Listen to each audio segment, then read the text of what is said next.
We are on. Let's So, how was your go. weekend? Good? It was great, man. Yeah, so far, so good. Yep. That's good. That's good. I just got done doing some stuff with the wrestling guys that I'm a part of. The wrestling's popping off, man. It's all over the I place. didn't even watch Raw last week or SmackDown, so I'm behind. Yeah? I'm behind it. Yeah, yeah. I don't get to watch it too much, but I did see CM Punk is the main event for WrestleMania. yeah, 100%. So, you're real big into wrestling too?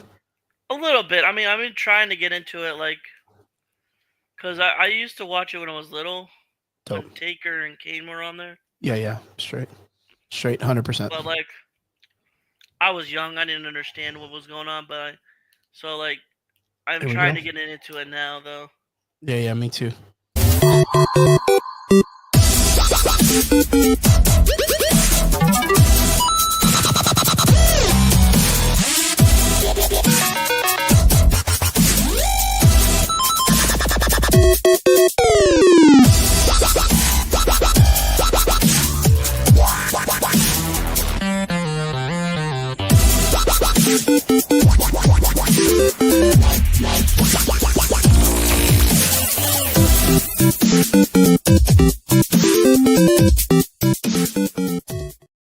What is up? Welcome back. It is Sunday night, and you're here with the Average Boys Podcast. It's your boy Crispy, and I am joined here with Derpy Entertainment. What's up, Derpy? How you doing, my man? I'm doing great. Thanks for having me. Yeah, yeah. Always, always, always. You're becoming a normal here on the Average Boys, and I really like it, man. I really, really like it. How's everything been going? It's going great. Yeah, dope, dope, dope. Have you been able to do any more streaming? Have you jumped on any sports ones or anything that you got coming up? I usually do this. I do the sports show in the morning, Mm-hmm. Monday through Friday. So What kind of sports do you cover? just Pittsburgh and maybe just Pittsburgh sports, basically. What is it? Pittsburgh Steelers, right? Yeah, Pittsburgh Steelers. And you do baseball too, right? A little bit. They're Yeah. not too fond of their Pirates, so Oh, I Pirates guess so. stink. Nope. And like we were talking about earlier, you do kind of do the wrestling stuff. Yeah, I mean, we don't talk wrestling on the show, but um, I've been watching it lately, and it's Yeah. trying to get into it. It's been fun.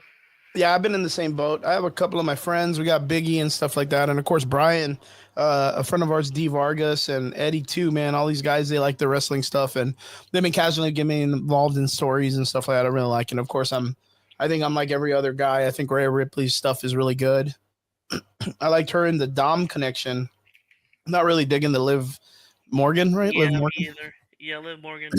Yeah, it's a little boring. And I was telling a friend of mine that I really hope that it ends up being that other guy that's in the group with him or was in the what is it, the Judgment? There's a guy, so. Bawler. I think Is it's that his Balor. name? I think so. Yeah, like I think him and Liv are gonna be like a secret relationship or whatever. They're gonna fuck over Dom, and then he's gonna be all screwed over. That'd be sweet. That'd be crazy, right? Because it'd be like them Right. tearing apart the relationship between him and Rhea Ripley, right? Rhea Ripley. Yeah, yeah. So that would have been cool if it was like a big fuck over, because that would be like a really long overhauled story, right? Yeah, that's fucking crazy to think about. But yeah. With all the wrestling, what's been your favorite like era of wrestling?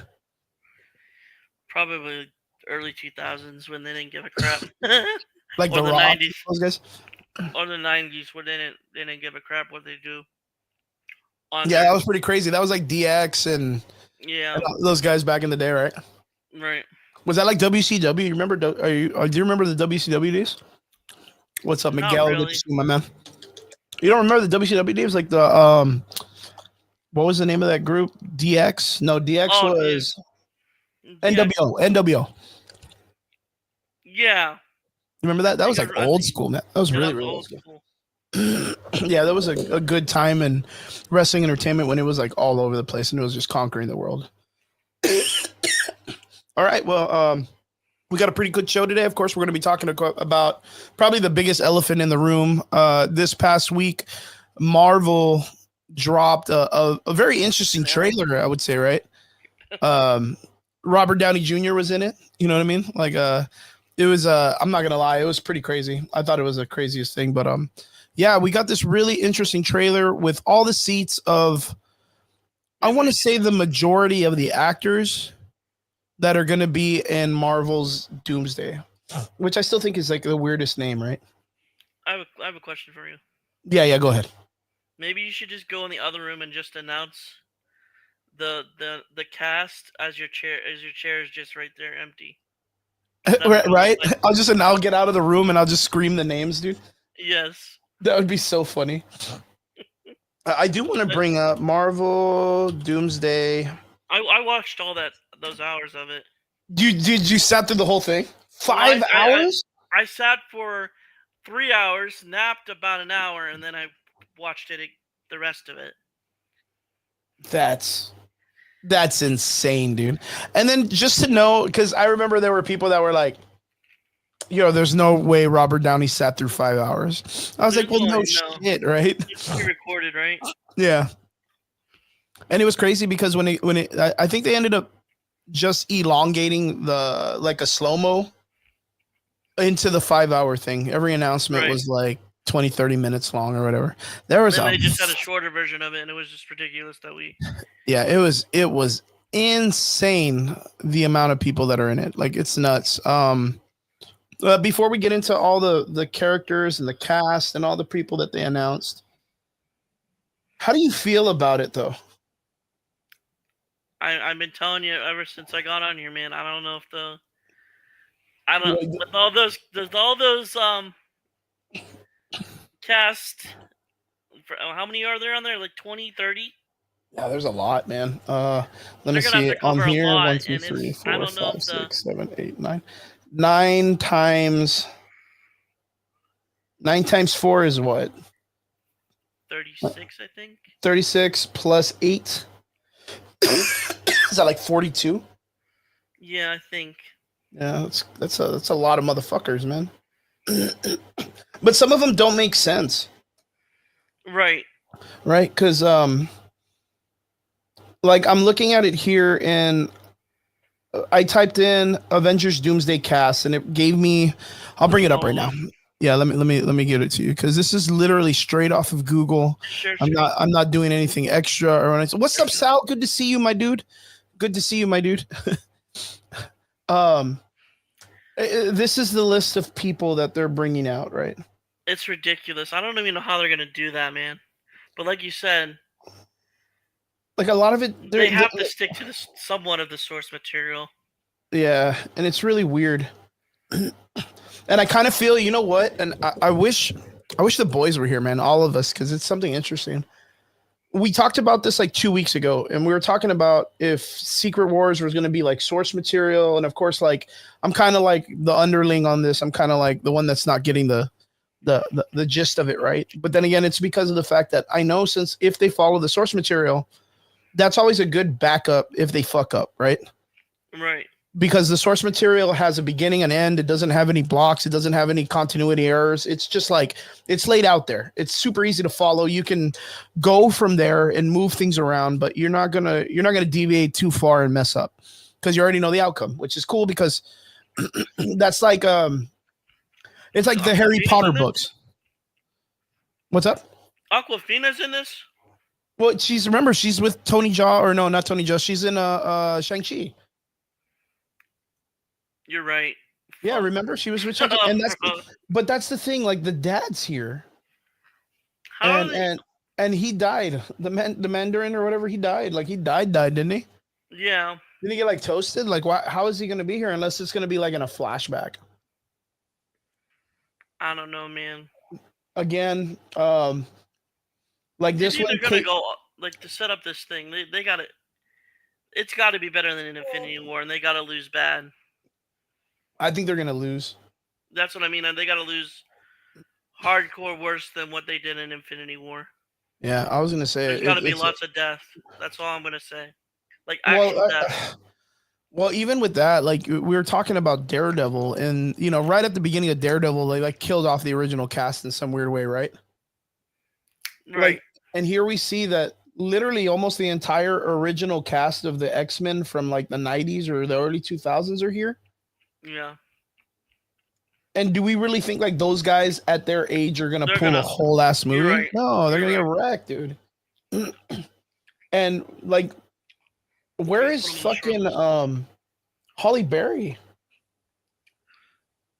There's Oh no way yeah, you're Holly right. Berry doesn't fucking do this because her career sucks right now. So what? Here's the big one. Of all the casting, what are your thoughts on Shuri returning? On Shuri, I'm returning as I the mean, Black Panther. I I've think she's seen a gonna lot of return. I hope that I don't think they're gonna do like a recast. they're not gonna. Yeah, they're gonna recast T'Challa. They have to, dude. That's what I mean. Like I I, I was with another channel. They were mad that when this was live, I was with Mhm. another channel, and they were upset about them not showing a recast of and just having a the actress back for Yeah, Black 100%. Panther. So I Yeah, don't but know what's your thoughts on that. like with the Black Panther movie, Yeah, I just mean, the recasting in general. the problem with that is, of course, like the tragic, loss of Chadwick Boseman, who was iconic as Black Panther. He did extremely fucking well. Very loved. Everybody loved him. Me and Trigger, we had a show that day. We literally came on, and I was like almost in tears, thinking like just talking about it because it fucking, I really Right, thought he did an amazing job, and he brought the character to life, and there was so much that was important about Black Panther coming to cinema, and then of course he gets wiped out with the bleep, comes back, helps Captain America and the Avengers take down Thanos, and then like instantly in the next movie they're like heart attack, and I'm like, why would you do that, bro?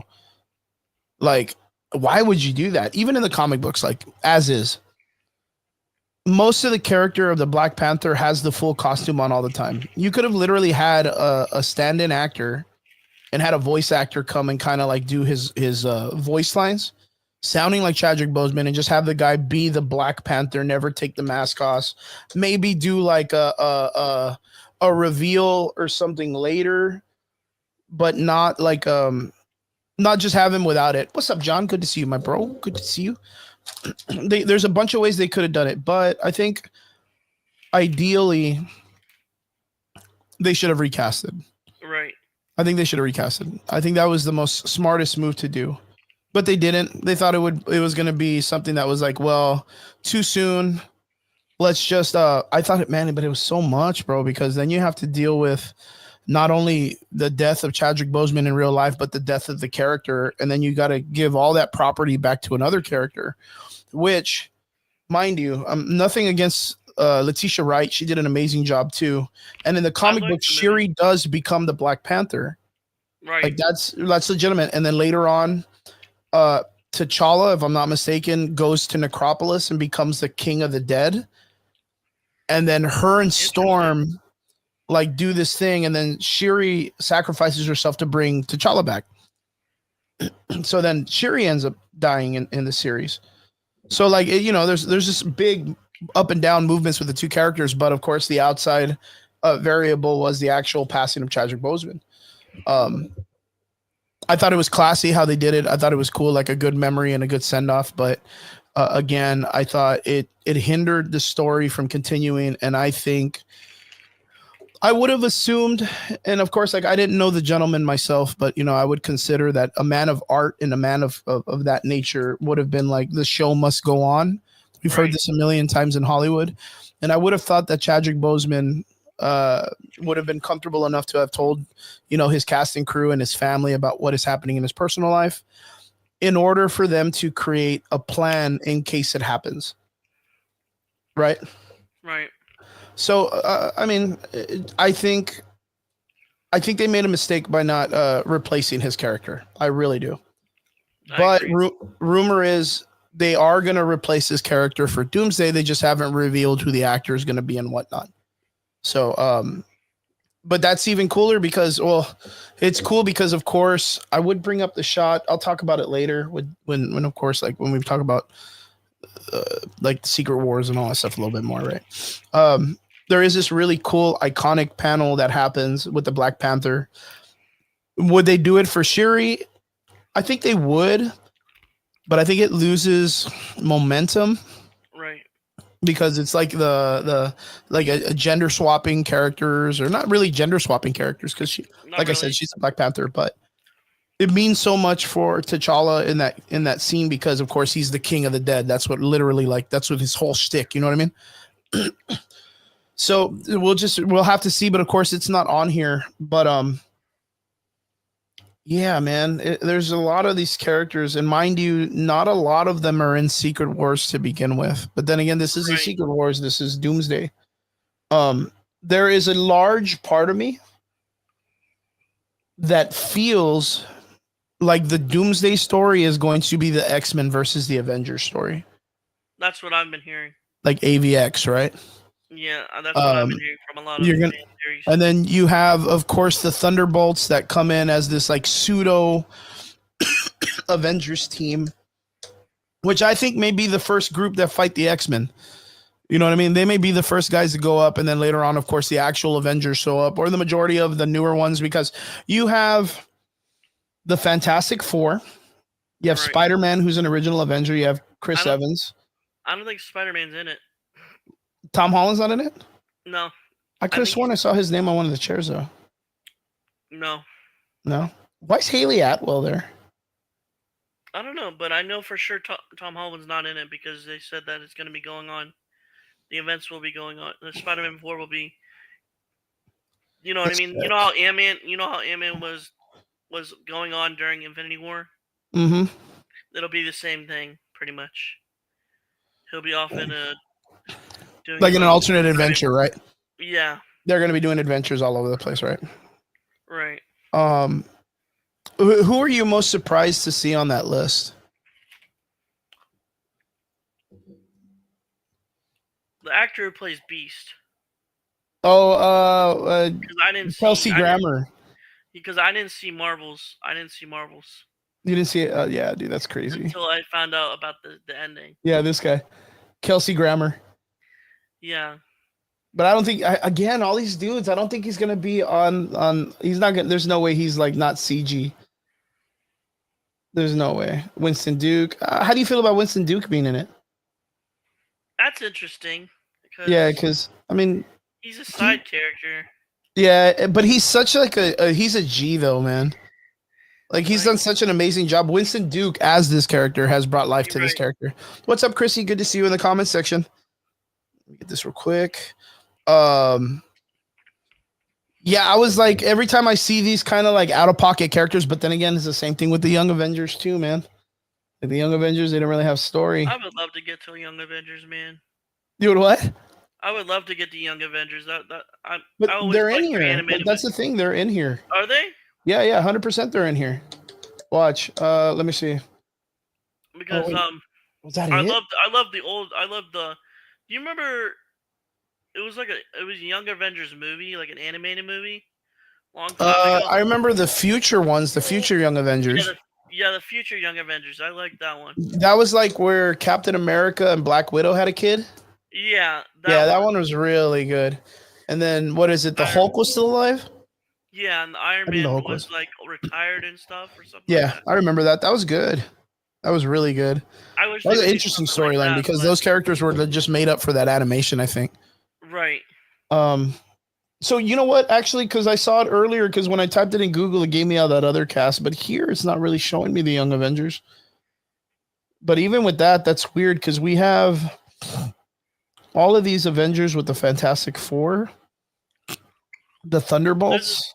There is a spoil. That one was a good. He was Yeah, good. this is interesting.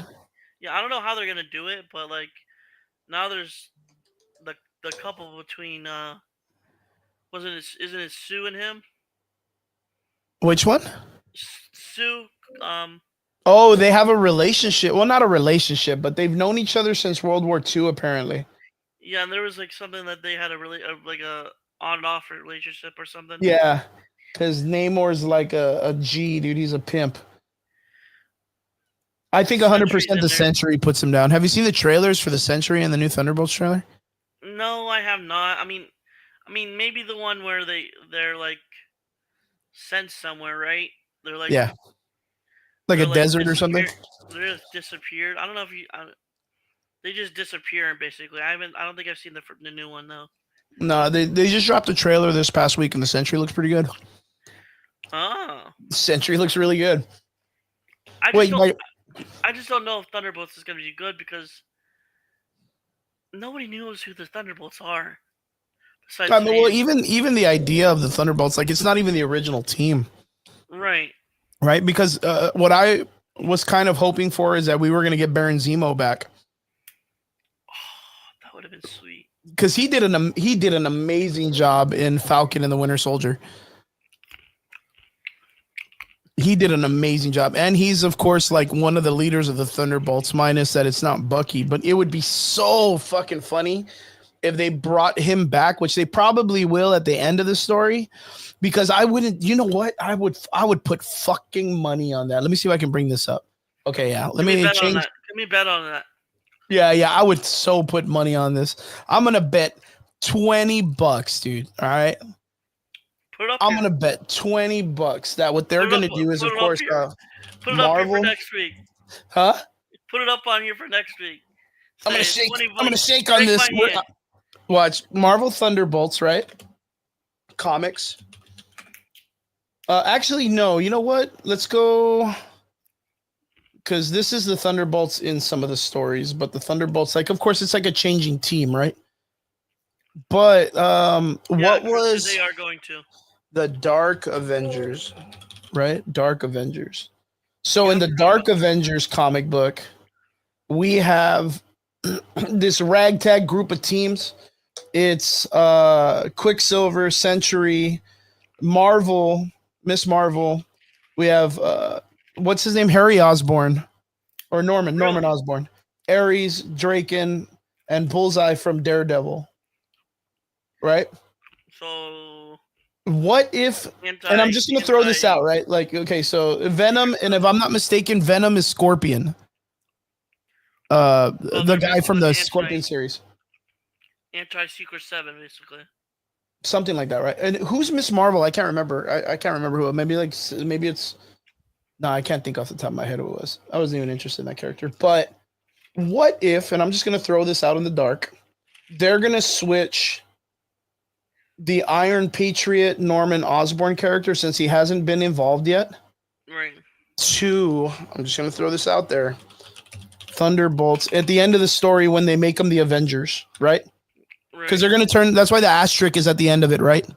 Because they're gonna turn them into the Avengers, the Dark Avengers. Zemo, because Zemo plays this guy. Oh, that's badass. Yeah, he plays like a swordsman, but he wears like an American outfit. That's badass. You know what I mean? Like, what if, and it's a good call, right? Like, what if they switch him because we don't have a Norman Osborn to wear the Iron Patriot suit? But in the Thunderbolts, Citizen V, dude. Citizen V. What if they end up putting him as the leader? King Yeti, what is up, my dude? Long time. I'll watch anything with Florence Pugh. Straight G, man. So the concept is Norman Osborn plays the Iron Patriot, who's supposed to be like the president of the United States or the guy that's running S.H.I.E.L.D. or whatnot. But what if they end up asking or telling Baron Zemo to come in as this character because he's not a Hydra agent. He was a Sokovian agent. So, like, remember, they changed his whole origin story. I did not know that. Yeah. Remember, because that was the whole thing. He was going after Hydra guys because they he knew that was the only way to get to Captain America. So he doesn't even work with like the Nazi stuff or the Hydra. He's totally against that. He was part of the Sokovian Secret Service, which is where Wanda and what's his name, Quicksilver are from. R.I.P. But what if they switch that and they make him as the leader of the Dark Avengers, as the new Captain America, because Norman Osborn's costume is red, white, and blue? What if they just put this guy in it instead? And then you have the Dark Avengers. It makes sense, right? It makes sense, but come on, Feige wouldn't overthink that, would he? It would be so cool because he did an amazing job. And just to see the interaction between him and Bucky again, like it was really funny to watch them work together. Like I would go back and rewatch that whole show just to see Baron Zemo do his little dumb dance and all that stuff. Like that was a good show. That was a really good show. But yeah, that's my thought on that situation, right? I think that would be an interesting concept. But again, I think Namor gets put down by the Sentry. For sure. I think 100% because literally on the other commercial for it, they did like the whole helicopter scene. Let me Right. see. I'll bring it up right now, and then I'll show you the video. He looks good, but like, of course, he's like shadowed. I guess you could say. Like So, they haven't done a reveal of his character yet. so do you think with all the characters in Doomsday that are like mostly Thunderbolts, right? Mm-hmm. Do you think that's how they'll tie into Doomsday? Besides, like heavily Well, I think after Avengers Doomsday, part, Avengers part partially, if you know what I mean. yeah, because they're still lacking the core Avengers team. That's what I mean. Because in Captain America 4, they want to bring it back, obviously. But I'm just saying, like, there's no Avengers. There's no one to protect them. Yeah, But like, and that's the thing. I think that was the idea of who the Sentry was supposed to be.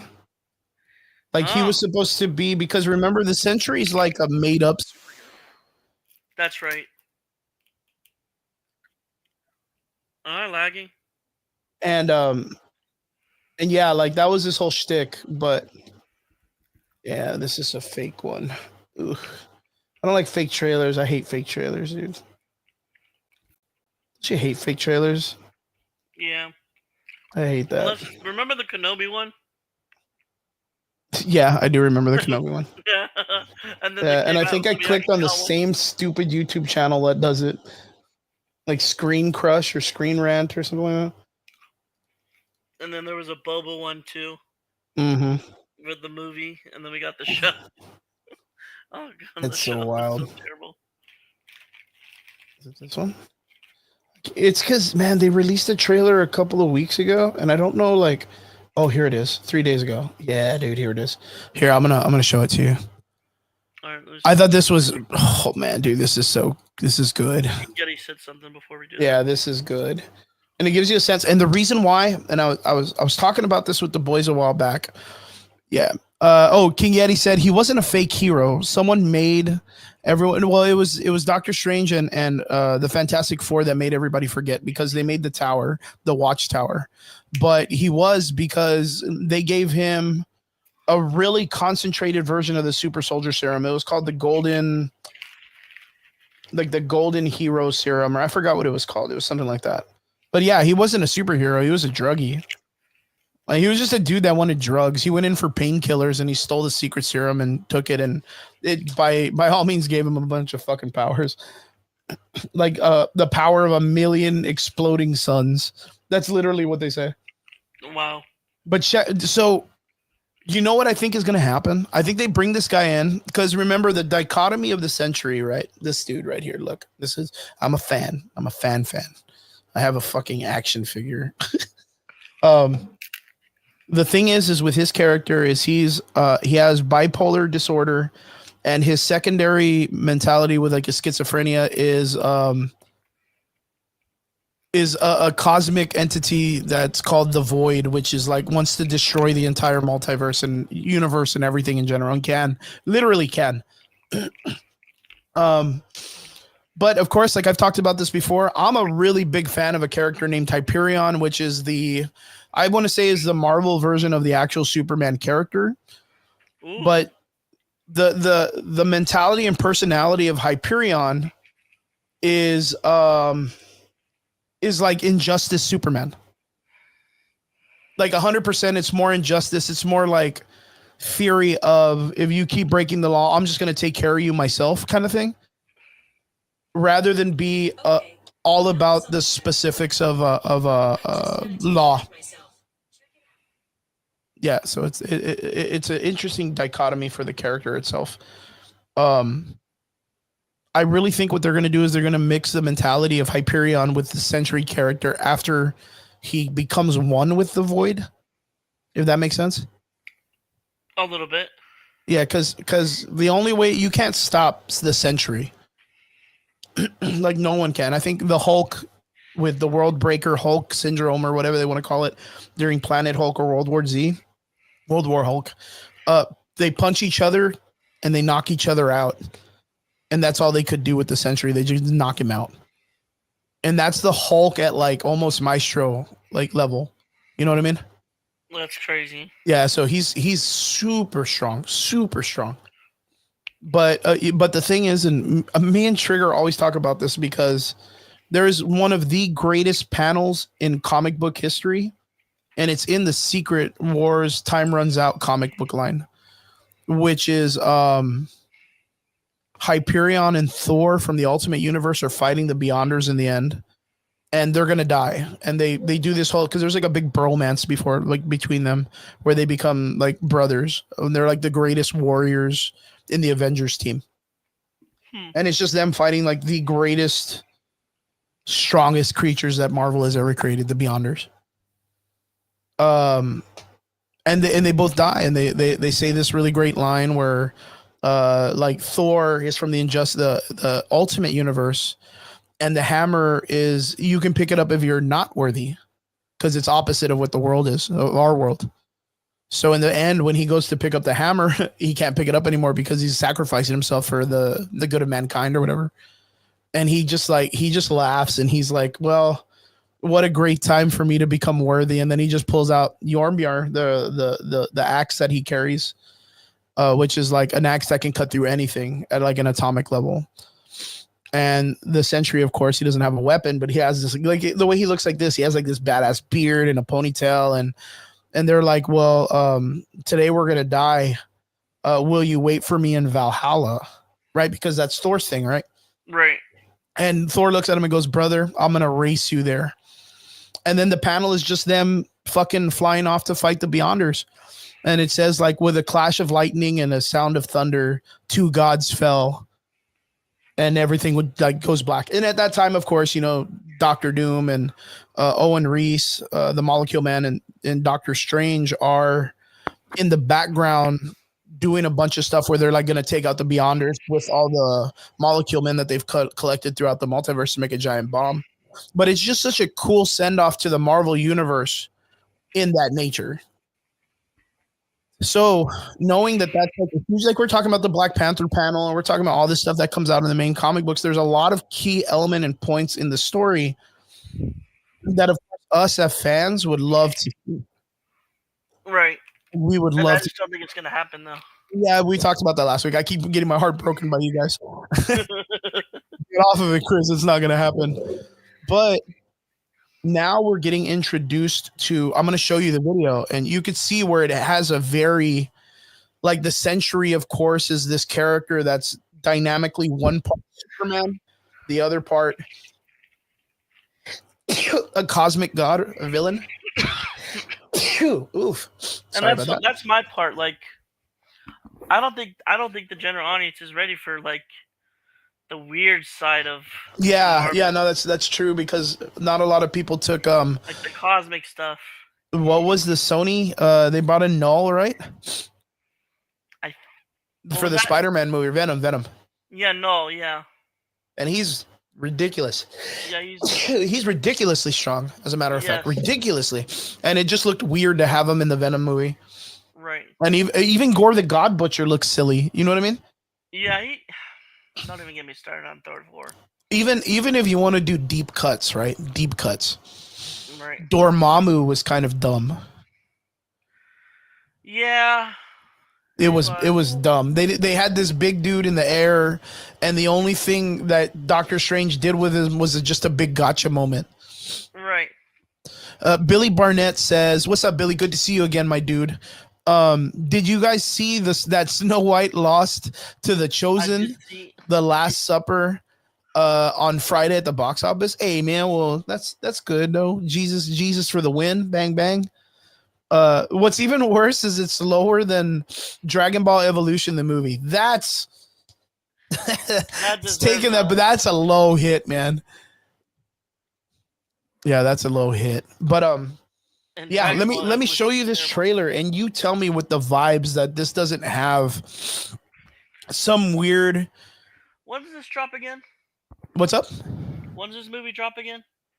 Literally, like May, in a month, like less than a month. May, right? Yeah, next month. Yeah, I'm super stoked for There's this gonna film, be too actually, many dude. movies there in May Like, if you for were gonna tell making. me as a kid, or not even a kid at like 16, that we were gonna get the Century in a movie one day, I would have been like, "You're fucking nuts, bro. You're nuts." And here we are, dude. The guy's about to be front and center. They're about Let's to be see front and it. center. Um, let's check it out. I don't want to play the sound because Right. You don't every want any time I copyright. fucking do this, Marvel or Disney or someone fucking cans my shit. So I'm just All gonna your play it fault. as is. They All your always fault, fucking Disney. copyright my shit and then the video gets cut. But I'm gonna play it up. Like, and they even Oh. show him like, oh, dude, he looks so Oh, cool. that Look at looks that sick. shit, dude. Where does he come from? Oh my goodness. He's just wiping people out. No, I just hope it doesn't like they don't have him in there for like 5 minutes because that would be Well, stupid. well, that's the thing. He's a part of this team. He's a part of Like, the he's team, actually like a part. So okay, so but he's the I'm just villain gonna in this, throw this right? out there as the way I see it, right? He's the villain in this, though, right? But yeah. But the thing is like at the very first part of this, I think it's like Valentina or someone saying like he was supposed, like, we don't have the Avengers, Right. or he's literally as strong as all the Avengers put together. And I'm guessing that what they did was they created this guy and they experimented on him, and someone came up with Oh, we're getting it, like Billy. the super soldier serum. Like, someone came up with like a retarded version of it, like that's just abnormally strong. And they were like, yeah, let's just do a bunch of like kind of like the, what is it, the Winter Soldier shit that they did in the Winter Soldier film, where they were doing experiments on certain people, and they finally got one of them. They got this dude, and yeah, they fill him full of drugs, and this is what happens. They were trying to make their, like, Valentina was trying to make their own version of the Avengers, Oh. because that's been the whole thing, right? That's been the whole thing, is that they wanted to control the Avengers all this after the Sokovia Accord. So yeah, I think that's how it happens. Like, they all get like, all the Thunderbolts are gonna get hired by Valentina. That they were like, yo, I think we messed up. Like, Valentina's gonna pretty much tell them like, hey, you're gonna go into this place, Suicide Squad, and you're gonna take out the asset that's in there, and that's it. And when they show up, they don't know that all of them are separate as assassins or whatever. Then they start fighting in the trailer, and that's when this guy comes out and he goes, oh, I'm Bill or Bob or whatever he says, and they all kind of like, who the fuck are you? And it's like the sleeper agent. Like, sooner or later they're gonna make him mad, like the way the Hulk is, or he's gonna take his drug, and then he just becomes this really out of pocket character that's like stupid strong. And then they're gonna be like, well, it's gonna be like Suicide Squad. They're gonna be like, well, you guys are there, you got to take him out. Like, no one else is here, and there's no Avengers. Like, who else do they got? So are we some kind of Suicide Squad? Yeah, yeah. I think they say that in the trailer, right? Right. Yeah, they're gonna say, right? They're gonna say it's straight out of the Suicide Squad movie. What are we, some kind of Suicide Squad? That would be stupid funny if they said that. What are we, kind of some kind of Thunderbolts? Yeah. What are we? Some kind of Thunderbolt? That would be a funnier line. Yeah, that'd be really funny. But yeah, I think it goes from there, and then at the very end, I think like I don't know how the fuck they're gonna stop this dude. You want to know what's fucking crazy about this character? In the comic books, when this happens, and he's brought in, I want to say it's after a comic called Siege, which is the Dark Avengers versus the current Avengers versus Asgard. Oh God. Yeah, it's really fucking nuts. It's a nutty comic, but it's really good because the Sentry plays a huge role. Well, at the end of that, Norman Osborn gets taken out by Captain America or whatever, and he looks to the Avengers, and the Avengers are like, we got you, bro. Like, why are you all looking scared, man? You're just going to go to jail. And he's like, it wasn't me that I was scared of. It's that I was the person that was controlling him, and you turn back, and it's fucking, this guy's 100% just turned into the Void. Like, just straight up, he's all fucking crisscrossed applesauce in the air with a bunch of tentacles out and shit. Like, just nuts, dude. Like, super crazy. And then it takes the Avengers have to be like super imbued with like the powers of Odin or the powers of some cosmic Galactus entity to be able to take this dude out. At least to knock him out, at least. Like it's not That's even to kill him, it's ridiculous. just to put him down. You know what I mean? That's ridiculous. So yeah, like and so think about like Thor, think about like the Hulk, think about all these characters that he had. I don't think the Hulk was there though, but I want to say all these like super heavy hitters were there. And then you're gonna say like that's what it took to take this guy down, and you're giving me the Thunderbolts. It's a bunch of dudes with guns. Like and Bucky has like a vibranium arm. Like you know what I mean? Like what are they gonna do? Like I don't Ghost know. can like at least travel through like what dimensions or what? I don't even know what her powers are. It's crazy, dude. That's what I think it is. I think it's creepy. Billy Barnett says, "Yo, what's up, guys? So question then: will the audience be ready for cosmic, comic accurate Galactus? That is the question, my friend. Fuck a duck. Yes and no. I want to say yes and no. Yes to the people who know what Galactus Right. is. No to our very little like grandmas that are going to the theater just because they want to go see a movie. Like, but I don't know, man. Like, cause It depends on how Marvel's gonna do it. yeah, because And if they do it, which I really hope, and it sounds dumb as shit, I hope they do it like The Incredibles. right. Because in The Incredibles, when the big ass eyeball monster came out and started fucking up Mr. Incredible, we didn't overlook it. We didn't really question it. We were just like, oh shit, Bing Bang Pow, Silver Age of comic books. We already know what's up. If Galactus comes in and is able to shrink big and small and do a bunch of weird shit, I think the audience just doesn't give a shit. If that makes any sense. I think they're saving them for Secret Wars. Because it's a hell of a question, man. Like, because in the comics, well, what is it in the trailer, the little trailer we get, we see that he like comes in and looks through the window or whatever, and Yeah. he's pretty big. Like, he's a big dude, like Godzilla size, right? Right. But in comic books and all this other stuff, like He's a different story in a comic book. ginormous, dude. You know what I mean? Yeah, He's able to like hold the planet in his hands or whatever the fuck. Like he looks like the way the Ansem did in the Eternals. Right. Like Right. just huge, like just ridiculously huge. And then that's the concept too. Like we've already seen things like that in the Eternals movie, minus the fact that no one really gave a shit about that movie. What a horrible time to bring that type of character in the Eternals, of all things. But that's the thing, Billy. I don't know how old you are, dude, but I remember how upset the world and the fan base was when we got a giant cloud in the Silver Surfer Fantastic Four movie. Oh God, don't remember that. It was crazy. Remember there was a lot of uproar about that shit. Don't even remind me, man. Mm-hmm. It was so bad. Yeah, because they gave us like a comic accurate Silver Surfer. Like he was amazing. He was amazing, and then they just gave us a cloud. Mm-hmm. So I think in concept and in theory, I think the big Galactus works because we're so used to seeing that in all the resource material, right?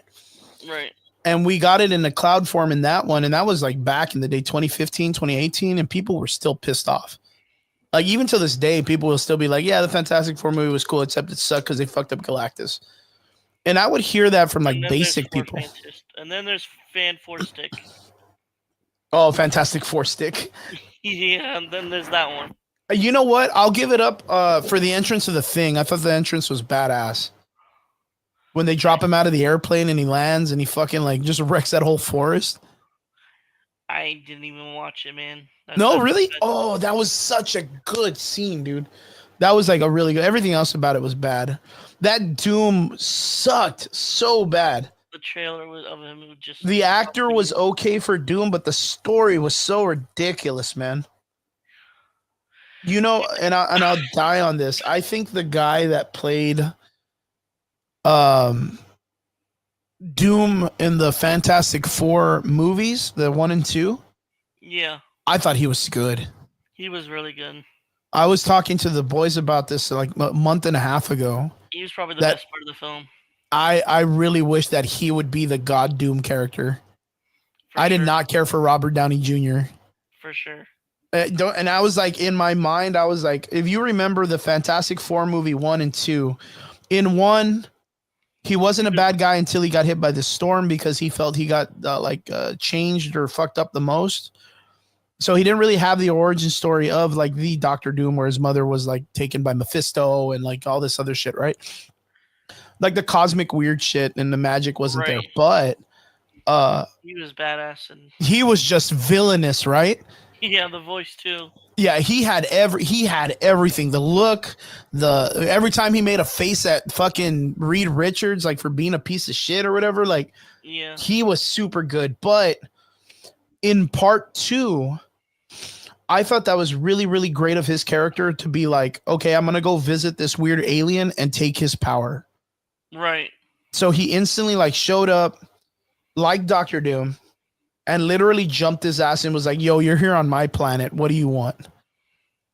Like straight up Doom mode, like straight up, like you're coming to my Earth. This is my planet. You're going to talk to me because I own this bitch. And then I think like the Silver Surfer, if I'm not mistaken, like hits him with like his power and knocks him down. And then he looks at his hand and he's kind of like fucking with it. It cured him or something, right? Right. And that's when he realized that it was like a molecular changing power that he could get. But that is super of Doctor Doom to be that guy. Right. That's why I think that he was taken care of very well in that movie, because the first thing he does is he's like, cool, I'm going to take this motherfucker's power. That's straight up right out of Secret Wars, the original like 1980s one. That's like when he took the power of the Beyonder in that series. And then he does the same thing in the Secret Wars 2, right? Takes the power of the Beyonders through Owen Reese, and he does all of this stuff. He's always about that. And I thought what would have been cool is if they had written out that Doctor Doom in some way realized the incursions were happening. And when the Secret Wars happens and we get our Doom on the throne and all that stuff, it's that guy, because he was the one that was most gonna do that anyways. That would be sweet. Right? It just makes sense. I thought it made a lot of sense. And he's, like I said, a good actor. So, yo, okay. So King Yeti, that is a good fucking question, because that is important to Secret Wars. How do they incorporate Owen Reese? Which is, of course, if you guys don't know this, educating you guys, Molecule Man. Molecule Man is huge. Yep. Molecule Man is so big. I'll bring him up, but that's a good question. What about you, Derps? What do you think? How do you think they introduce us to the Molecule Man? I don't think they will. Oh, don't even say that. It's super. It would be sad if they didn't, right? It would be, but I don't think they will. And I think they got like. I think maybe Secret Wars, but like. I think that's the Molecule Man. Where? I think they're lying to us, and this guy is the Molecule Man. And King Yeti, you let me know if you don't think this would be a great Molecule Man. We got Triggs. Derps, let me bring in Triggs too. Let's bring him out. Word up, baby. What's up, dude? What's up? I'm here with Derps. Doing our thing. What's up, Triggs? How's it going, man? Good, man. So right now, what we're talking about, Triggs, is, just to catch you up, we're talking, of course, about Marvel announcing Doomsday, and talking about like all the listing of the characters that we thought were a really big surprise. Winston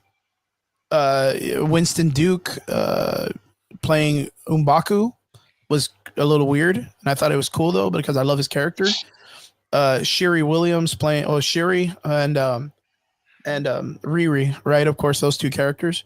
But then it came up to Namor coming out in the series, because after watching the chairs and all the names that they brought out, my brain deducted that it looks like we're gonna get. She's not coming out in it. What, Riri? Yeah. Really? Well, the Black Panther girl is, right? Shiri? No. Latita Wright is. Yeah, Latita Wright. Yeah, Riri. Yeah, but not Riri. Yeah, not Riri. No, that was on the Google search. No, I'm talking about Letitia.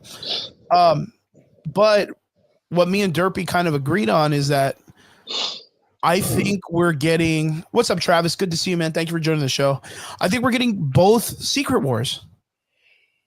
I think we're gonna get both Secret Wars, and the reason why I think it sounds weird as fuck, but I think the first one isn't gonna be the Doomsday story. I don't think it's gonna be like per se the original Secret Wars villains versus heroes, but I think they're gonna push in the idea of Avengers versus X-Men. And they're going to make it that dichotomy, and then they're going to join together, and that's what starts the whole thing against the Beyonder and all of that stuff, if they go in that direction. Someone's got to be like some kind of Beyonder character, right? We would like to think that, but we don't. But doesn't that seem kind of like an interesting factor? Because you look at the cast, and the cast is like the original. It's not even the first class X-Men that came out after. So, and they've already kind of canonized the idea that they're all in the, multiverse and whatever. But the original X-Men cast, we're getting the Young Avengers, right? Do you think we're getting the Young Avengers? Some of the original right? cast. Yeah, because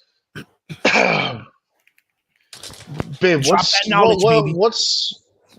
what's the fucking chick's name from Haunting in Hill House? The Famke? She plays Jean Grey. Her name's Famke something. Jean Grey. Oh, the from the Game of Thrones. She's in Haunting in Hill House. I have no idea. Game of Thrones, no. Yeah, no. You're. No, I'm thinking the young one, right? No, you're not. No. Which Jean Grey are you talking about? No, I'm talking about the Fox Jean Grey. Just give me a second. Okay, I'll look it up too. Yes. Yeah, Famke Janssen wasn't in the casting. The original neither was Halle Berry. Exactly. So like, and Derp, you remember I said this earlier, right? Right now is a great opportunity for Halle Berry because she's making a lot of bad choices in film. Like she would need this for a win. Yes, she would. I know. Like she would need this for a win for it to be something good for her career. Right? I mean, why?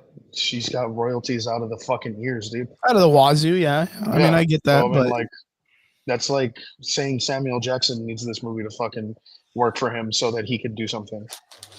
Yeah, he does though. Fuck him. Fuck him. He needs it. Yeah. No, but in they don't like, and that's the thing, dude. Like, one, you're not gonna blend two different stories like that. No, Kevin Feige's not dumb enough to do something like that, nor are the Russo brothers to ever go for an idea like that. You don't think it'll work? No. Why not? Because neither of those stories have anything to do with each other. Well, I mean, in the essence of it, because the idea the only commonality that they have is good guys versus bad guys. No, it's not even that. It's because it's dead. No, because in 2015 there is no good guys versus bad guys. There's not even right versus wrong. Well, I know, but we're gonna get Secret Wars in Secret Wars. We're gonna get that idea of like a whole new world with all these people. Like where Doom takes over. But that's also my point. Like we don't. You're blending two different stories for like funsies at this point. Yeah, we're just theorizing or whatever. Yeah, because it's like how else what else would you do with these characters because of the setup, right? I don't know. Maybe make a completely different story and just use the name as they've already done many times before. Yeah, I could literally list every fucking MCU, IP as an example. Yeah, I guess. That's what makes it not fun for fucking comic purists. Fucking Rob Jefferson has the exact same problem you do, and every time people disprove him, he gets all fucking weenie hurt, and he's just like, we had to read comics for 5 years, and he's just like, well, I think it would work, and the story because of the comic books. Like, no, fucking stop. Like you have to separate those two fucking entities as separate entities. The Beyonder and the Beyonders are two separate entities anyway. Yeah, I understand that. But okay, so let me just put this out there. Like if Triggs, with what you've seen, because of course, like the drop is the most important thing that happened in Marvel in the last several weeks, right? Yeah, that's it's the biggest thing to come out of this year, MCU wise. And the problem is, like I said before, and I'll say it again. We, even as regular, not just purists in comic books and all this stuff, but just us as film goers, and we're not the only ones because it's across the board right now, that Marvel has not been able to put it down correctly during this whole entire phase. And now you have the Russos back, which is good. I mean, we think the Russos are very capable dudes when it comes to like what it is when they're putting it down. But the Russos are very much in the realm of being comic what'd you say, purists? Like comic book purist kind of guys also. Whatever they can work with. Okay, but if that's the case, then the fact that so if that's the case, then any fucking method actor who reads a whole shit ton of comics to research their character, to embody their character, is then considered a comic book purist? Wait, say that again. So any method actor who reads a shit ton of comics to embody their character, to truly learn their character, should also be a comic book purist? I mean, to a certain extent, right? No, they're not. You don't think so? No, they're not. I mean, where would you need to get, if not by basing it on the character, because the character is already rich with history? Exactly. Now, if I'm going to say comic book purist, somebody who is like, you know what, bro, like and granted, this is going to sound very elitist of me, and I know that it will, right? So I'm going to preface everything that I'm about to say with the fact that I know this is going to sound a little bit elitist of me, but I remember where I was standing, in what fucking shop I was standing in, when I read for the first time that Captain America's shield was broken in Fear Itself. Okay. I remember where I was sitting when I read Secret Wars for the first time. I remember the impact that Secret Wars had, or time itself had specifically, because of the lead up 10 years prior. Okay. Right? So like I said, this is a bit elitist of me, and I get it. I don't consider John Bernthal to be a elitist or to be a comic book purist. Maybe he's now reading a shit ton of Punisher and can fucking ramble off random ass fucking things about, the Punisher. Like if he told me, stuff, right? Like if he could tell me Frank Castle's real name, because it's not Frank Castle, everybody. If he could tell me what fucking Frank Castle's real name is, then go for it, bro. Comic book purist stamp. There you go. If fucking Charlie Cox could tell me why he was in yellow and red for his very, very first costume, fuck it, man. I'll give you your comic book purist. He probably does by now, right? I mean, these guys, would hope fucking so. Yeah, these people, like when they're reading into it, they'd probably be like, well, let me see what the hype is all about or whatever. Yes, and more on the fact of like now, like with Joe and Anthony Russo and Kevin Feige, I would give Kevin Feige purist status by this time, because I mean this dude has been ingrained in Marvel for like 15 fucking years now. There's no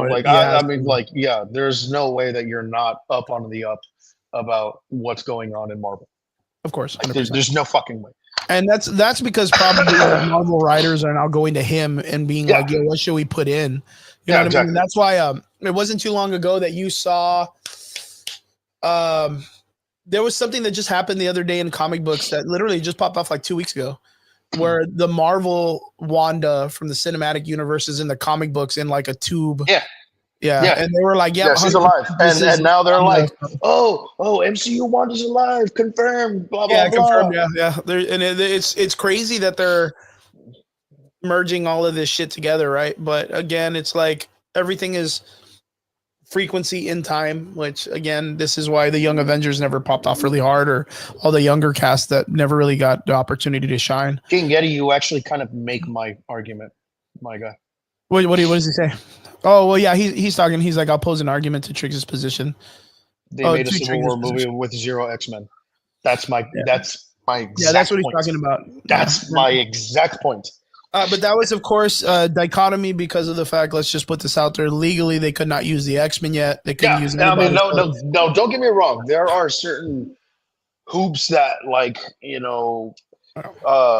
fucking the MCU, Disney's had to jump through, like with Universal, with Sony, with Fox, Secret Invasion. Yeah, dude. No, we don't talk about Secret Invasion, dude. Yeah, we don't talk about Secret Invasion. Oh, King Yeti has to ask because he says he let that shit fly. How is Feige appears? Okay, look, let me just put this out there real quick because I've always thought this before and I didn't know why they didn't use it. Cloak and Dagger play such a huge role in Civil War, and if I'm not mistaken, Marvel did have the rights to these characters. And there Cloak is and Dagger, maybe yeah. not, because I don't know who Hulu is under. I don't know if Yeah, that's Hulu's Marvel. Paramount. Marvel owns that because Does that's where they're Marvel own using the Hulu? monkey character. Not at the time. Not at the Oh, that's time. a good point, right? Because remember, Cloak and Dagger used to be a Hulu exclusive, a lot like the Runaways. Remember? Yeah, that's a good point. I think they allowed Hulu to use those characters, like the runway characters, but it was because they were never going to use them in anything. And they were like, here, we'll give you this. You know, we own this company subsidized anyways. So here's a couple of Marvel entities. You guys fuck with them if you want. Yeah, Like, I they think thought that's that how they about kind of went with it, Spider-Man. right? Look at the fucking dick that they just bit for that. But that would have been really cool if, like, because that's where they introduced Spider-Man, right? Because they got the deal with Spider-Man, Sony, and all that stuff. They introduced him. It would have been cool if they would have been like, oh, yeah, here's Cloak and Dagger, too. And you're like, what the fuck? And then, you know, the flying scene or whatever. Like, they could have done. But then, again, this goes off of the idea of why they didn't use Goliath. Because they had different plans for him. They were barely going to introduce him in Ant-Man 2. And they, like, literally did nothing with him in the second Ant-Man movie. Yeah, he didn't even do anything. Yeah. If anything, he was the bad guy. Yeah, technically, right? And then he goes and saves Ghost or whatever. He's like the closet bad guy or whatever. Yeah. Well, just at least an anti-hero, right? But he's a bad guy. Like, he's literally the one giving her the orders. But let me ask you, and this goes out to everybody in the comments: King Yeti, you know, Travis, Brian, Billy, you two, Derp. With the lists that we got, you know, we're all pretty intelligent people. We all know comic books in some way. What can we kind of deduction of what these characters are going to do with each other? What do we got? We got one, the Thunderbolts, right? Two, is the Fantastic Four on this list? I think they are, right? Yes. So we got the Fantastic Four, the original like 2015 X-Men from like way back in the day. Yeah, you have X-Men leaders. And because only James Marsden, was it Ian McClellan and Patrick Stewart are in the movie. Just the three of them, I think, as per like old box. But I didn't you say the dream? So the Jean Grey girl's not there. Yeah, Famke Janssen, she's not there. But you have to remind me because I don't remember if this is real or not, or maybe I was dreaming about it. Didn't we read an article that all three of these people were approached to be in a Marvel IP sooner or later, and they all said yes, that they were all supposed to? We even thought they were going to come out and do Deadpool because they had all said yes to something. Well, I know Patrick Stewart. Patrick Stewart was kind of like, well, fuck it, I guess I'm back. I want to say after Multiverse of Madness.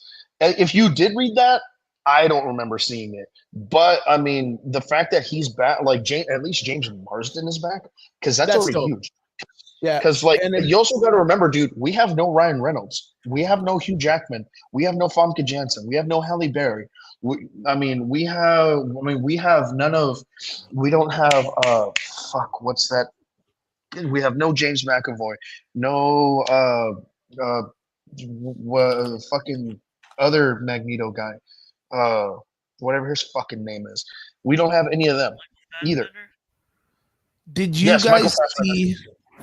Did you guys see this one? Watch. Stop share. And by chance, I saw this week, and I thought it was pretty cool. But I think this was for Doom. Did you see this picture? You mean AI? AI? What do you mean? Yeah, AI. You think that's AI? Yeah. No, I mean, if you guys think it's AI, then I won't fuck with it. But yeah, I think it's AI. You're gonna tell me that you think the Doomsday leak is real because of No, that was 100% AI. We were looking at it. I was like, man, AI getting crazy. This is real right here. Thanos doing the pose, dude. It's 100% stripper mentality.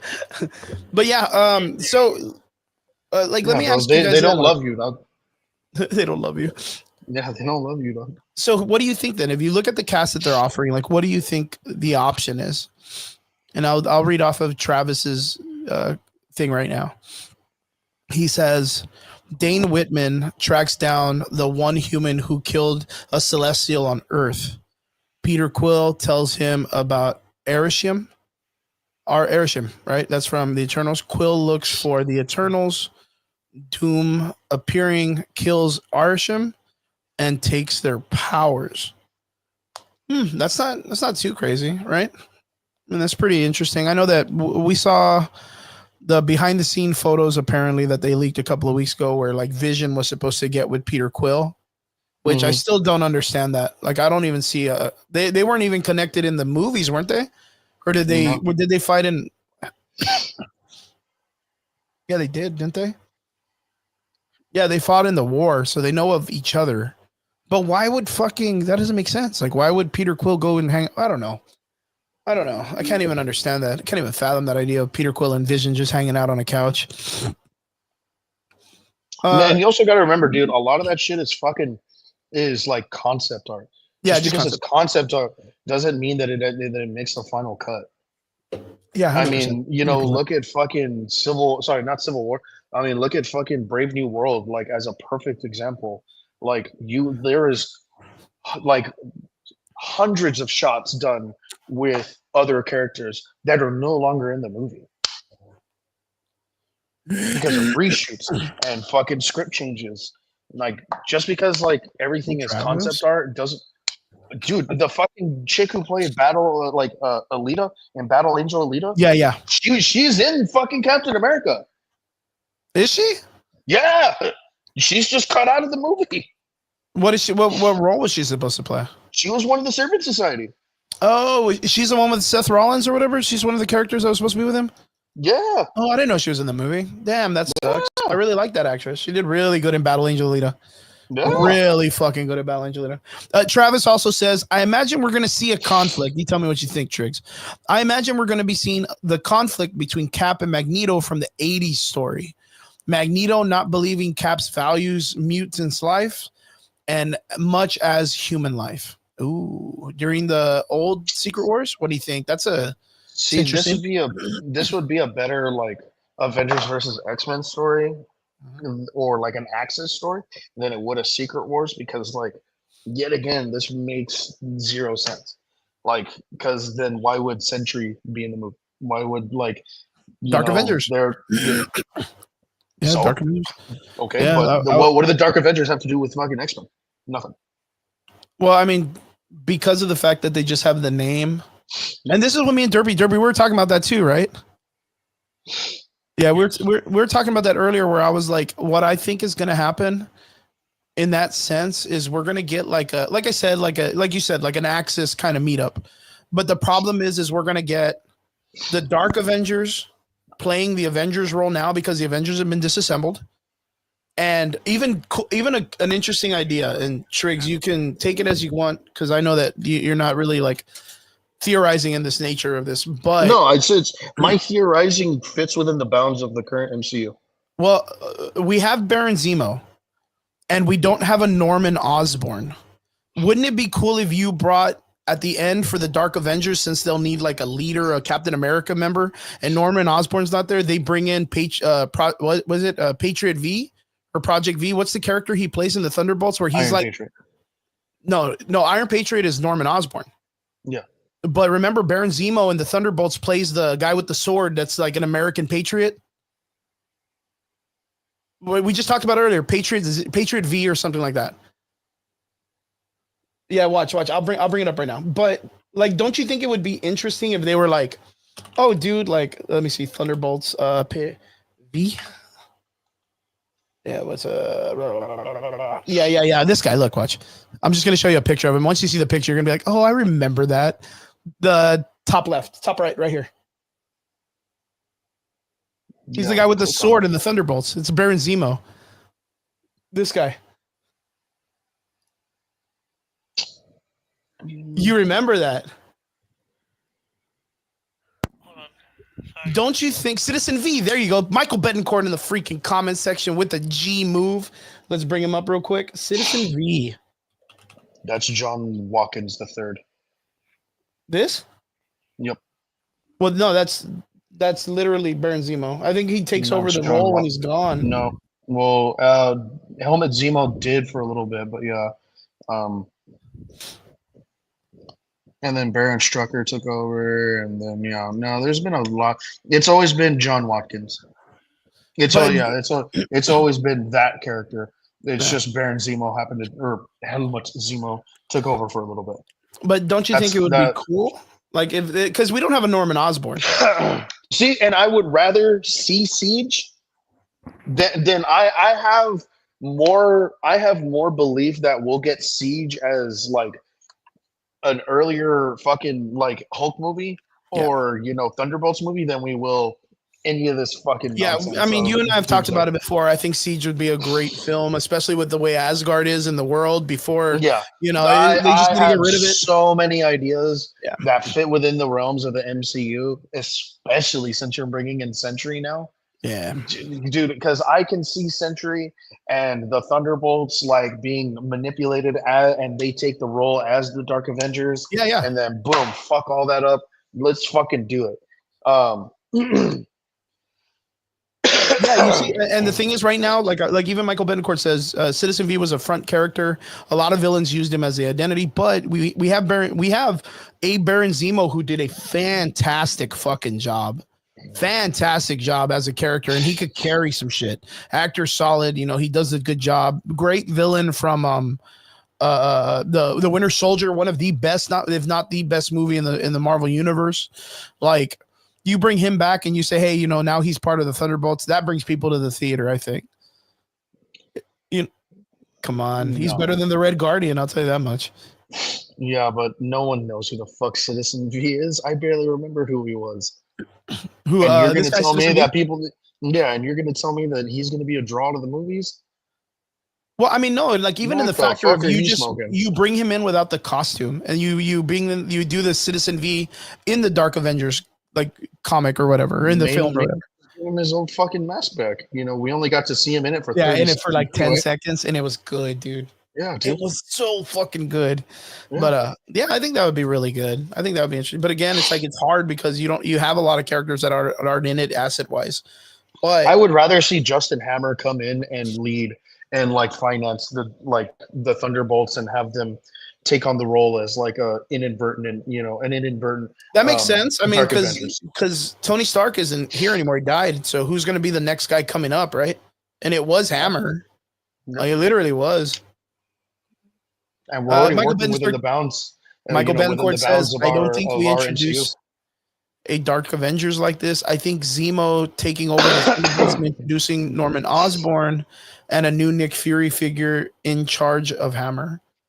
Yeah, I think Justin Hammer would be great for it. Actually, as a matter of fact, if you switched out Norman Osborn for Hammer, that would be great.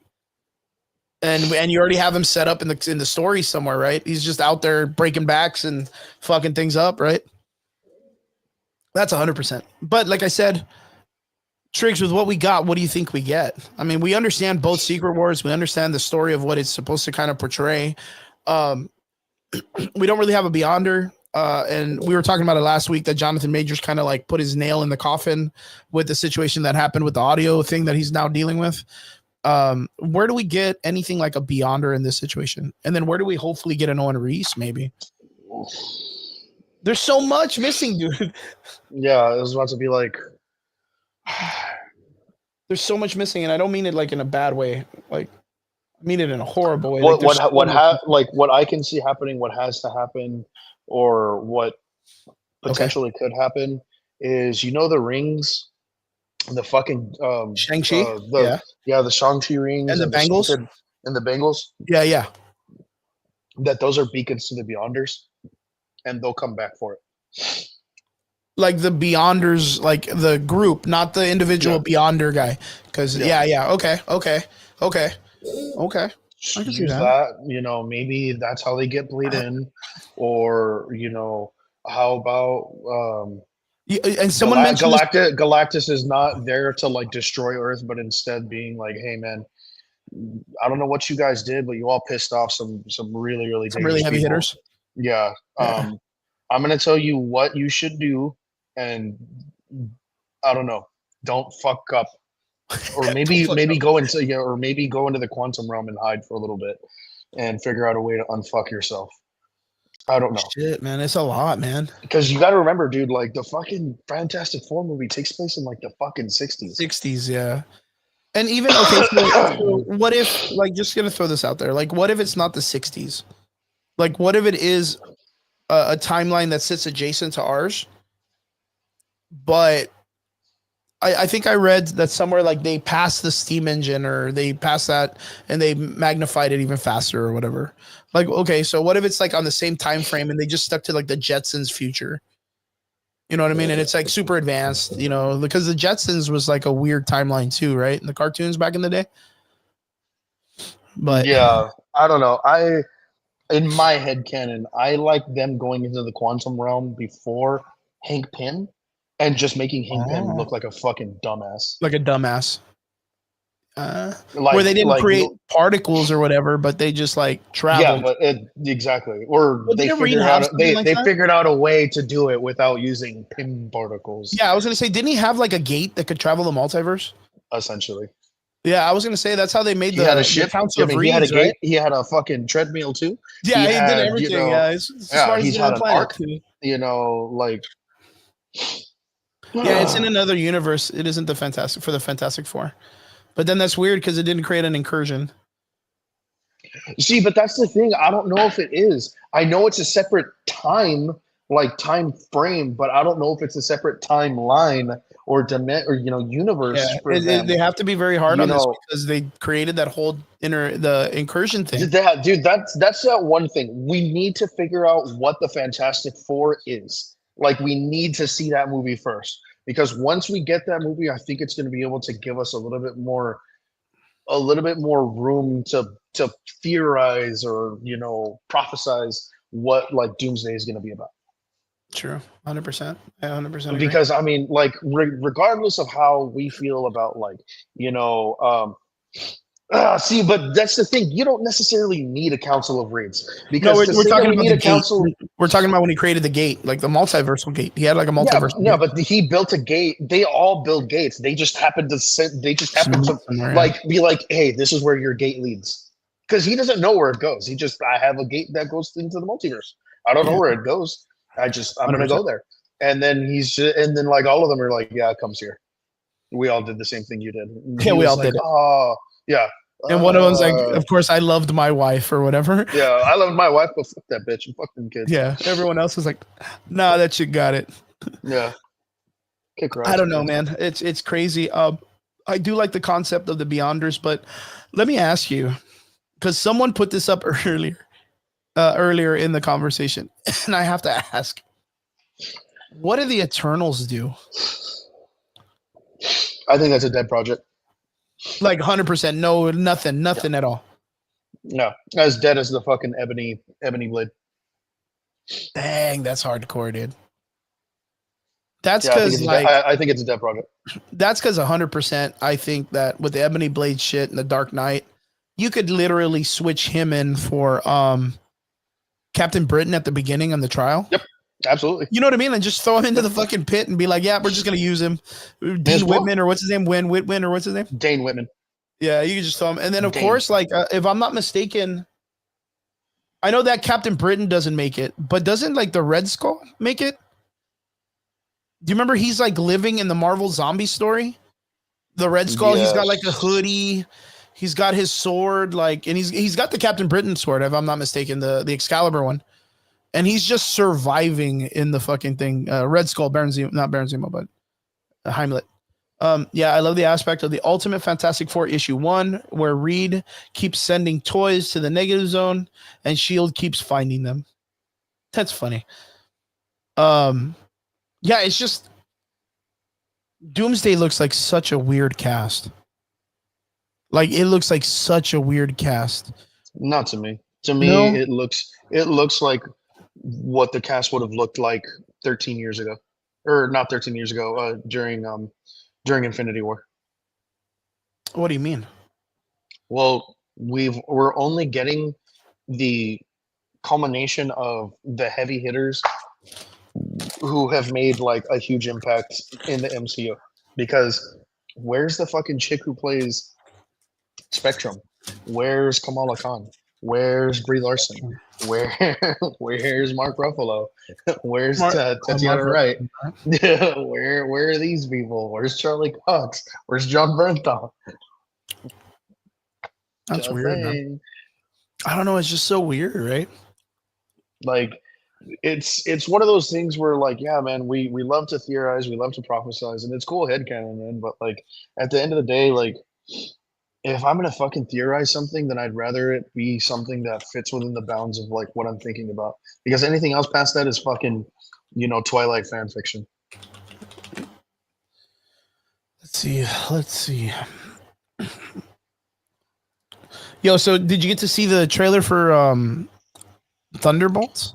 Yeah, and Mike, I have a feeling you're right. I have a feeling this is just the initial casting of the people who like need to be in the movie.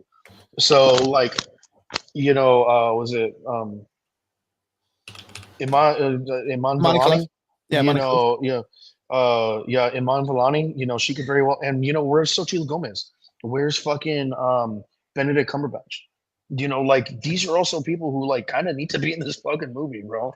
Like they already fucking hit, phase 4 and 5. So like, why not? Do you think by chance, and this is just me calling it out in the dark, we might be getting an incursion between the two different Fox universe and MCU Marvel universe, and that's why we're getting a crossover? It'd be that. What if that's our incursion?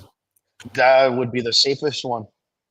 But at the same time, we're missing Famke Jensen. We're missing, Hugh Jackman. We're missing, technically Ryan Reynolds. We're missing, like the entire X-Men cast. Ray Park, whatever that fucking, wrestler guy is who got his head cut off. Like all these. Sabretooth? Yeah. Like Channing Tatum's name came out. I know, dude. I'm so excited. So with that, do you think, like Michael Betancourt said, that the Deadpool cast is just left out on purpose because they know they want to keep it as a secret? Well, I mean, I'm not going to say a secret, but I think it's going to be one of those that like, oh, we finally did it. We heard you guys. Put Ryan Reynolds and Hugh Jackman in the movie. Yeah, that casting has been done. I guarantee you, the entire cast, down to the fucking key grip, has already been hired and casted and have been wired money for this fucking movie. It is currently in development. There is no fucking way you're now still making casting on that, like casting choices while the fucking movie is in development. Fuck yourself, blow me. Can you imagine the ticket sales, dude, if they say that Hugh Jackman and Deadpool or Wolverine are coming on this or whatever, Deadpool and Wolverine? I would fucking lose it. I would come. Yeah, dude. I would be fucking Randy whatever from South Park. Just Yo, you know what? And as a matter of fact, it makes a lot of sense, right? Because I think you mentioned this earlier about Brie Larson. There was an incursion in Brie Larson's film, and it just so happened to go right into the X-Men universe, literally with the 97 music and all that stuff. So it's safe to say that the incursion would be the 616 our universe versus the Fox universe, like for whatever's left of it or whatever. That could be the ultimate universe, and fine, dude. Like that's okay. Yeah, because you're still giving me the essence of like the story. Mm-hmm. What did we get a Tom Hiddleston or no? Yes, we did get a Tom Hiddleston and Chris Hemsworth. Oh well, dude, do you think that's where we're gonna get Ryan Reynolds being hugged by Thor? We could. I mean, who knows? He's gonna play a major role and do the Loki scene in Dark Elves or what the Dark Elves story or whatever. Michael Betancourt says, if we did an incursion like they did in the Ultimates Universe comics, then we are getting a war between worlds. And the Doom we are getting is like the Fox universe. Yeah, and Doom! honestly, I still see a God Doom, but I see more of a God Doom with like bleed of infamous Iron Man. Oh, where he takes over the Iron Man role? Mm-hmm. Yeah, I could see that. I mean, they tried to make that work, and I don't feel like it worked very well in the comic books, right? It wasn't that bad. It wasn't that bad. I actually kind of enjoyed it. It was because it was during the time of the Riri Williams Iron Man cross. Yeah. And they were trying to make it work, and they were kind of fucking. But you can't have. Can you imagine the writers' room that someone was like, "Yo, we're gonna see who works better, Riri or Doctor Doom as Iron Man." Who the fuck is gonna choose Riri Williams over Doctor Doom? Like that's crazy. But I do like this because Fox Doctor Doom to me is probably the best guy on the planet. That guy. Oh, the guy Dr. from Doom. Nip Tuck. Dude, he did so well. Me and Derpy was talking about that earlier too. I think 100%. Yeah, that guy fucks, dude. Live action was like the best, hands down. In part 2 of the Fantastic Four, when he's standing in front of fucking Silver Surfer for the first time, and he's like, "You're on my planet, get off." And then he hits him with a dude. That was so G, dude. That was so dude, he was G. just like, dude, whatever, eat dicks. There you go. And then he gets hit with the blast, and he's kind of laying there, and his like hands fix or whatever. Like, dude, that was man. And then like the whole thing after that was he was like, "I got to steal this fucking dude's power. I don't give a shit what it takes. He's like, I'm not taking his power. I'm gonna take his fucking surfboard. Fuck this dude.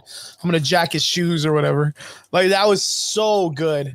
And I think we talked about this like months ago. I was telling Derpy that you and I and Brian were talking about how they would be so cool if that Doctor Doom came back and he was the one sitting on the throne and he's the one I did it. Because his mental game as the Doctor Doom in that movie was legitimately G. Legitimate. I would assume that dude would try to be the guy on the seat.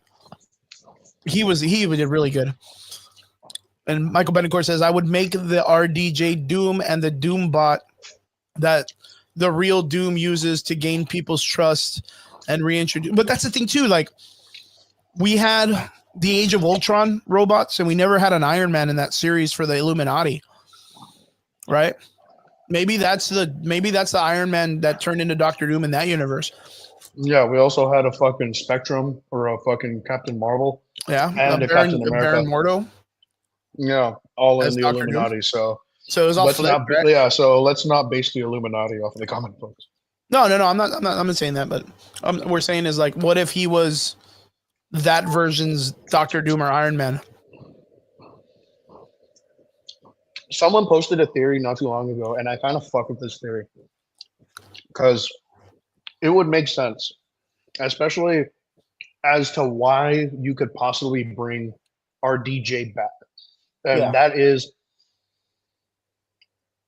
that this like Victor Von Doom is obviously not our Victor Von Doom from the MCU. Yeah. And is instead a variant from another universe who comes to the MCU and notices he looks like Tony Stark and uses like Tony Stark influence to do things and kind of makes himself like an infamous Iron Man. That's a cool theory. I dig that. I can run with it. Run with that. That's cool. I mean, there's a bunch of shit that's going on right now with this. There's a bunch of like theories going around. I even brought up apparently there was a discussion that someone had with Alex Paris, or was that Paris? The Paris guy that does a bunch of like the trailer shit. And they're talking about what they heard or whatnot. And they're talking about how they know that Rebecca Remain Stamos' Mystique was returning. They knew that Gambit was coming back, which they knew about it before that shit even dropped. They heard and they understand that Jean Grey and Storm will be in the lineup for the X-Men as well, and likely Famke Janssen and Holly Berry will reprise their roles respectively. As for Deadpool and Wolverine, Alex, the guy that's talking, claims that he heard they will be involved. He said it was an incursion. Also, it alludes, and this is where we got the hearing of it, is that Nicolas Cage's Ghost Rider is going to be making a return in this film also. Cap. That would be crazy if they reached all the way that far back, right? Cap. But the thing is we heard that in a rumor too, several months ago, right? Hold on, let me go make a Twitter real quick and say that fucking um, Jennifer Garner will be back as Elektra. Yes, Let me say that fucking Wesley Snipes is coming back as Blade. but he did. I'll go make a fake Twitter right now, But and I'll he blow that did. shit up. You're like, but he did though. Yeah, but for Doomsday, I'll blow that shit up, dude. I'll be trending in a week. What's PCS? The heart of the matter is Avengers versus X-Men storyline is coming to fruition. This apparently, and I don't know what this means. This was apparently the purpose of the setup for PCS of Captain 4 by the leader. Okay, I guess that was the fucking what is it when the leader said something's coming or whatever the fuck, right at the end of Yeah, that movie, Brave New World or whatever. Brave New World. Alex claims that he also claims that he may or may not have implanted the idea in Sam's head. Well, I don't know what that means. I guess the leader into something. So when it happens, the Avengers, led by Sam, will basically go to toe against the X-Men. Which I think they've said that Sam Wilson's in it, right? This is the whole AVX storyline aspect of Doomsday's plot. Yeah, dude, he was. Yeah, one of that's the first crazy. I don't really announcements. see that. Brings up the rumor that this is the movie where Savage Hulk finally makes a comeback as he takes on Wolverine. I don't know how. Not going to be the whole movie, but just scenes similar to Avengers fighting Hulk in the Avengers movie. I don't understand that. Because of the incursion, we're going to see X-Men and the Brotherhood team up against the Avengers. That's really far-fetched. And per Alex, which I'm sorry, but the MCU's Avengers are so fucking cooked, in my opinion. But that's really out of pocket, dude. Like, can you imagine? Like, what do you need the fucking Brotherhood for now? But then again, what Mystique, they said Mystique's coming back, which is weird. But Oh yeah, that's right. Yeah, I forgot Rebecca Romaine's coming back. yeah. I mean, I'm not gonna say that it's here or there, but her name is in it. Mm-hmm. She is attached to the movie. Yeah, I would not have the assumed that fucking was Russos have said she's gonna be in the movie. Yeah, so I was that is as legit as you can fucking get it, man. Yeah, I was like, that's a shot in the dark. Like, to be like, you read this synopsis, like kind of like throwing it down. And then they say like, okay, cool, like this chick's gonna be in it anyways, and you're like, oh, okay, that's crazy. Yep. But that's how 95% of fucking crews sound to me. Shit like this. Yeah. And I mean, like, I don't. And like the thing is, dude, like, cool, right? Like we all love to like make our little, our little theories, and we love to say like, oh, wouldn't it be fun? But I don't know. Dude, like you that, know like what? that's like all it would be. Like, so Michael Bittencourt made a comment earlier that I just read that kind of sounds very similar. He says, I love the aspect of Fantastic Four issue #1 where Reed Richards keeps sending toys to the negative zone and S.H.I.E.L.D. keeps finding them. And this person says in a subplot for the Fantastic Four film, all living happily in their own universe, except Reed keeps toying around with the fabric of existence because he keeps trying to find new worlds. I mean, that sounds Reed-ish, right? Sounds Reed-ish. But yeah, I mean, yes, it sounds very Reed-ish actually. But like, why give everyone their own separate universe? You know how fucking convoluted that would be? No. I think he meant like they're living in their own universe, like separately. That still proves my fucking point. Yeah. Like, do you know how convoluted a story that would be cinematically to jump between universe to universe to wake everyone up or whatever? That sounds like a fucking nightmare. Okay, so we got also the other subplots. I'm just going to read them out loud just so you guys can tell me what you think. I mean, we don't have to. I think that guy's a dumbass. Like, very grain of sand, dude. Yeah, dude, you know what? You may as well just jump to the one that says Hyperion confirmed. Oh, I don't think it's going to happen. But I think that's what they're going to do with the Sentry and Thor. Like, I'm kind of more untuned that they're going to do it with Thor and the Sentry. If they do something like that. They're not. I guarantee Carol subplot. Carol feels guilty about losing Monica, so she wants to bring her back. That's fucking common sense. She's doing everything she can to analyze the bangle and recreate the event that separated them, which is really fucking dangerous. I don't understand why. And they enlist Banner and Wong, which is how they tie into Shang-Chi in the post-credit scene of Shang-Chi, right? Okay, that's cool because that's a nice Mike, that's tie-in. also animated. Yeah. Doing an animated film versus a live action film is just a whole another animal. No. That's from the Marvels movie.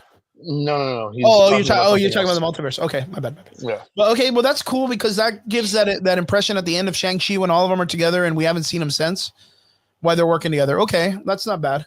Meanwhile, Kamala is on her recruitment journey to try and find young heroes and is also on her own mission to use the bangle to try and find a way to get into that Earth safely to bring Monica home and stop the incursions from happening. See, that's a theory that I can actually somewhat stand behind because it gives us a reason as to why there's several incursions happening. Because we also need to remember incursions are also going to happen somewhat because of Doctor Strange. Yeah, so of course. Where's Benedict Cumberbatch in all of this? And they have a spot for him here too. And where's fucking Clea in all of this? Well, that's what it says. It says during the subplot for Strange and Clea in this, Strange and Clea get involved with Doctor Doom, which I mean that's not too far fetched because he becomes the sheriff and all that stuff, and we're not going to get a Black Swan 100%, but Clea can play a Black Swan or at least substitute the character. Right, and you have the priest. Wouldn't be opposed to that.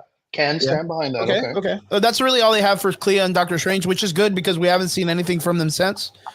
Doom's subplot thinks he's the hero. New mask, same task. Robert Downey Jr. So that's pretty cool. I mean, going all the way back to the reveal at Comic-Con, right? Same mask or different mask, new task or whatever the fuck. He hates and blames Kang and the TVA. Okay, and that's where we get Tom Hiddleston. That's not it. That's not too bad. The final part of the movie, all roads lead to the TVA. A full-on variant multiversal war erupts inside the TVA. Loki becomes the MacGuffin.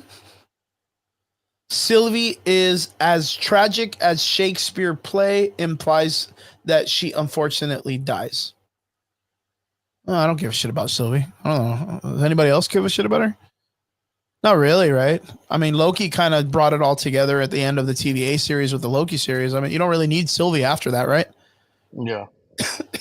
But, I mean, what do you think about that, though? Where Doom is like... Some of those subplots I can get behind. Right, there's a little bit of it that doesn't hurt the idea because we've been kind of asking for them to be able to tie in the Disney streaming series into the overarching movie, and that would be a really cool thing to see that the TVA part plays a huge story in the ending of this whole like multiversal incursion. Right, it'll get people to want to go back and watch the Loki series and all, which isn't bad. I mean, it was great for what it did. Yeah, so I don't know. That's not too bad. Yeah, not all of that was bad. Yeah, not at all. I mean, I'm going to take it as a grain of salt, but that's not a bad grain of salt. I'm not just taking it as a grain of salt. I'm going to take a shot of tequila with that as well. Spider-Man. They also have a Spider-Man subplot. Do you want to hear that? Let's hear that. Doesn't want to deal with any of this crap. Real as fuck. He just wants to quit. Gets forced into it anyways. I don't know how. Heard he gets his symbiote suit. Oh, which would kind of lead into like the original Secret Wars when he gets his symbiote suit, kind of, right? And it's basically the NWH, whatever that means, final suit, but black and white. Oh no, what is it? No Way Home. It's gonna be the No Way Home suit, but black and white. Oh, that's not too bad. Okay, we'll give it that. I guess doesn't really give too much, but could be worse. I mean, because the idea is like, yeah, like what if the idea of this, and I'm just going to throw this out in the dark, just kind of like eyeballing it. What if the first movie of the Doomsday plot is an incursion, but the incursion kind of implies, like we said earlier, right? The X-Men or the AVX or something like that, where these characters don't know who each other are and they kind of mess around and battle it out. The Thunderbolts are kind of like these anti-heroes, and they're kind of like the middleman in between with a couple of villains and not. they just want to get their payday or whatever. And oh, where did Triggs go? I don't know where Triggs went. Derpy, I don't know where Triggs. Do you think he got cut? Huh? Oh, Triggs got kicked. I don't know where he went. I don't know if he got off. No. Oh no. Yeah. Well, I don't know what happens, Triggs. Maybe he'll jump right back in. But yeah. Well, like we were saying, I just think that it's a really, really great opportunity for them because it deals with bringing in almost like to live action. Mike, you can tell me if you think you agree in Derps that you get like a really nice live action of both Secret Wars. So like even the original fans of like the series can kind of get their callbacks to the way that both of them were. It would be interesting. I really do think. But yeah, man, not too bad. Other than that, I don't think there's anything much that to really talk about until we get more. It's just the chairs and all that stuff. Let me see. Triggs, there you are, man. What happened? Oh, you're leaving? I'm running an errand. My wife is like, "Go get this," and I'm just like, "Yes, ma'am." Yes, ma'am. Got to do it. No, it's understandable. Yeah. So don't get married. Don't get married. No, you Don't got to get get married. married. That's the G. That's the G thing right there, dude. So Triggs, let me shoot this out there. But what if like, I love my wife. I love my wife. yeah, you better, dude. You better You repeat better. that. You're gonna get choked the fuck out when you get home, man. What if we get like a really nice love letter to the old series, right? I don't know, Like you're Secret making me- Wars. Well, Doomsday, the first half is kind of like a callback to the original Secret Wars, where it's like the good versus the bad, and all of them trying to get off of something or the incursion, right? And remember, like Doomsday himself was trying to Well, take the that's the powers of thing. Young. Like, but that's the thing. Secret Wars and even Time Runs Out objectively wasn't even really about like good versus bad, Yeah, the new but one, it was right? more. It was more along the lines of right versus wrong, right? And Okay, like yeah, and philosophically, like depending on how you want to look at it, right? You know, it's kind of the same thing, right? But it's also inherently different, you know. And the reason gotcha. that I say right versus wrong is because look, I mean, the perfect example is Captain America versus Iron Man, right? Iron Man Yeah, knew there Civil was War. nothing that they could do to win. Nothing. That whatever that they were trying to do was going to fail. He knew that. Okay, There was no way that you could fucking tell him otherwise. Like and like he had that figured out and he let everyone fucking keep going and keep trying to, you know, figure things out and stuff like that. And then when Captain America was like, "What the fuck? Like, why would you do this?" He was like, "But wasn't it better to give you all hope? Wasn't it better to like let you all fight and get it out of your system? And like when you finally realize that there's nothing that you can do, like, well, Nimoto, dude, sorry. yeah, I yeah. mean, you tried, right?" Like he That's a was good like, "Why start. would I take that away from you guys?" You know, and he was like, "Fuck you, dude. Like you're so selfish." And he was just like, "I mean, I guess, dude. Fuck me, I guess." Yeah. Michael Yeti says good people do wrong all the time. I agree. They have to, right? And Michael Betancourt says in the original, Doom wasn't wrong. He wasn't Exactly. good, but he wasn't wrong. That is exactly my point, dude. Like it Because he's a wasn't good versus survivalist. you know, it wasn't even good versus evil. It was more of like right versus wrong. And even then, It like wasn't. It was just a competition. yeah, and it was just like a dick measuring contest between him and Reed. Who's more right? You know, and then you know the moment that fucking Doctor Doom, you know, gives in, and he was just like, "Yep, you probably could have done it better than I could." And then Molecule Man is like, "That's all I needed. Thanks." But that you're talking about the Hickman one, right? Yeah. Yeah, but what about like in the original one? Fuck the 1984 one. Fuck up. Fuck it. No, Fuck the but 1986 one too. well, the 1986 one is the correct one that a lot of people go No, off it's of, the right? no, it's the second one. It's just Yeah, Secret Wars #2. that's the one that a lot of people remember, like as the famous one, right? No, they no. I mean, they remember both. They just don't think that they remember both, but they remember both. You're remembering both. Everyone just blends them all into the same But in the fucking same story. comic. But like, what if that's it? Like, what if the Russos, right? What if they're gonna give us both of them in some weird way? I don't know why you keep saying that.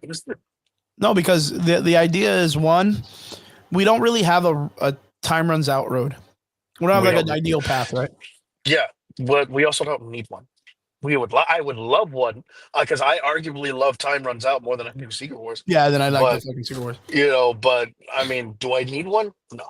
Yeah. Because what I man, think, dude, what I think is Time Runs Out is going to span several movies, and that's going to be our essential Time Runs Out. we get Exilios or what? I mean, you mean the X and the Healy? Yeah, No, dude, we're not going to that would get be X and dope though. Healy. Brian would be super happy if we did. That's like his favorite character. Which is so weird, dude. Like that's It's just an not odd the character to character have, that. right?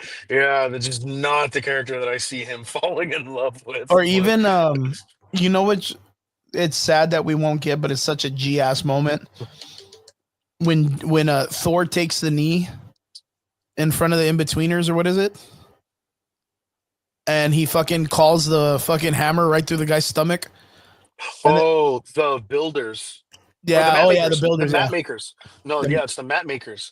dude, that was And he kneels, and they're all like, "Yeah, that's right, kneel, bitch." And he's just like, and they're all like, "Yeah, reach out to us, like, ask for my hand." And so, like, yeah, he reaches out and then just sends the hammer right to him, and so they're all like, "Why would he do that?" And like, Cap is like, "To let us know they can bleed." You know, it's yeah, just yeah, it like, was something like that to give us the signal and to let us know they can be hurt or bleed or something. yeah, to let us know that they bleed, and making them like, and if they bleed, they can they can be beaten. They can be beaten. The And next panel's just a hole through his stomach with yeah, Thor like holding the hammer. everybody like fucking Just rampaging. war, dude. Yeah, and I'm just God, like, that was such bro, a good fucking none of you scene, too, guys dude. were doing that. Fucking 2 pages ago, Cap. All of you are Cap. Dude, that was such a good panel too, dude.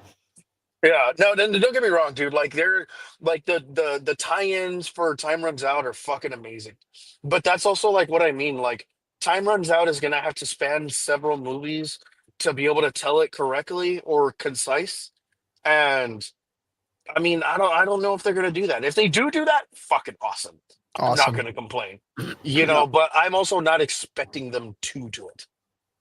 Yeah, that's a good point.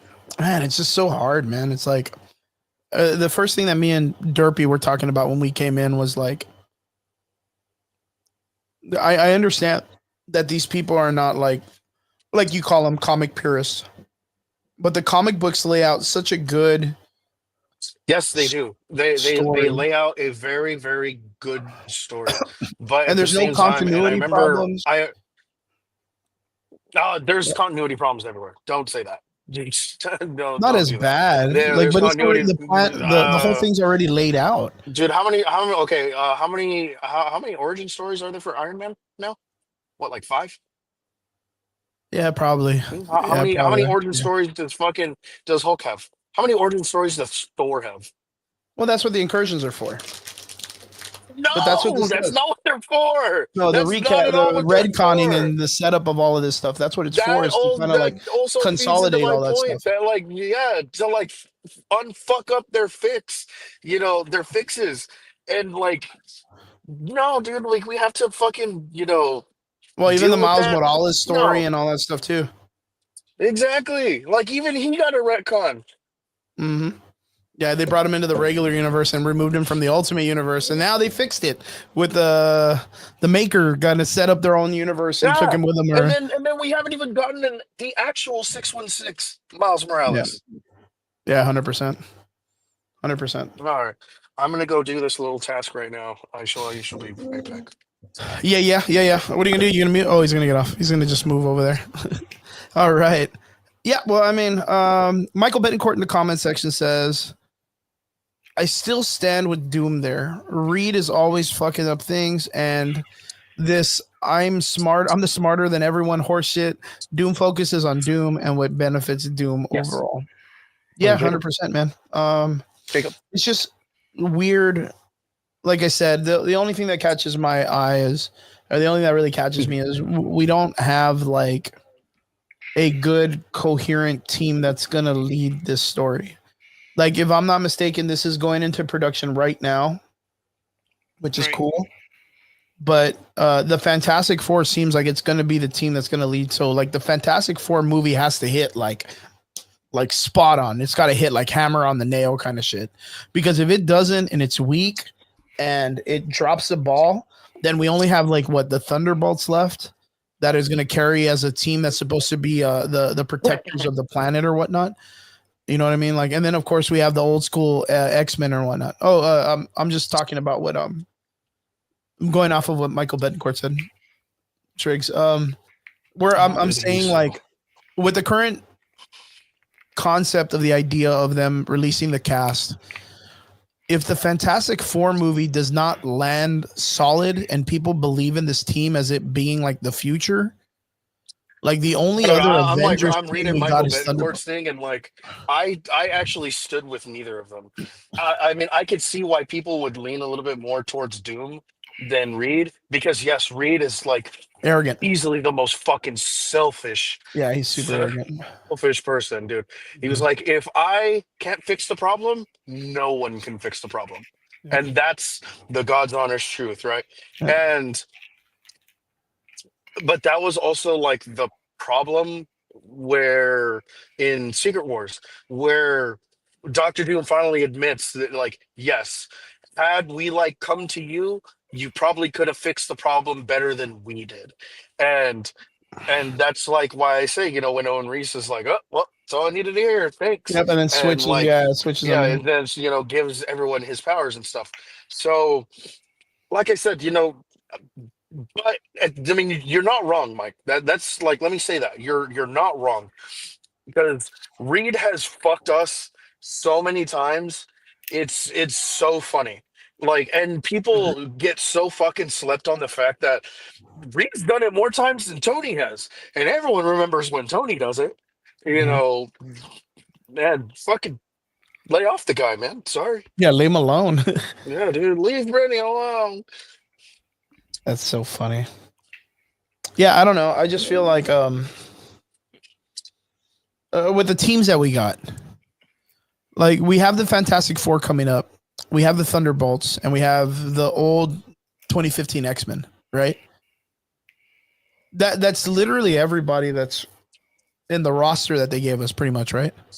So far, right? Like they still. I'm sure. I know there's still going to be more casting announcements.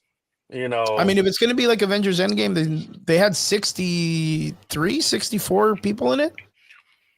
Wasn't it like 100? For that one, for the Infinity War? Yeah, for like Endgame and Infinity War. I want to say it was like 60, which this gives us like at least half, isn't it? I thought it was triple digits. Really? Let's see. Let me see. How many actors Heroes from the MCU, were in actors were in Infinity War? I want to say it was like 64. I remember it being in the triple digits. I don't know. You could be right though. Oh no, yeah, you were right. 143 overall for the class of. I was like, dude, I remember being over 100. I was thinking like I thought it was 60, but man, that's nuts, dude. So you can imagine if there's 30 people only on the list right now, like, bro, compared to 143 people, like you're looking at the idea of them adding like a fuckload more people, and like just to fill that roster. Dude, and that's not even like to count, like Guardians, right? Yeah. Like where's Peter Quill and all this? Well, what about like the Guardians and stuff like that? Like New Guardians, so like there's still more movies that are gonna come out, like and stuff that I'm sure we're gonna get in secret and stuff like that. So I don't know. I say keep your eyes peeled. Do you think it would be super crazy if this was like the culmination of like everything they've ever put together? Like it would be like the Netflix series, the old X-Men Fox universe, the Fantastic Four stuff, like everybody would be in it. Minus like the original Avengers, like the very end. To see fucking X-Men 97. I'm more going to see X-Men 97 characters than I would some of those other fucking lame ass X-Men characters that we got live action. With like the first class ones. No, like I would love to like see Jennifer Garner back. I would love to see fucking Wesley Snipes and fucking what's her goddamn name, dude? X-23. Yeah. Oh, dude, her Daphne something. Yeah, Daphne Keane. Yeah, Daphne Keane.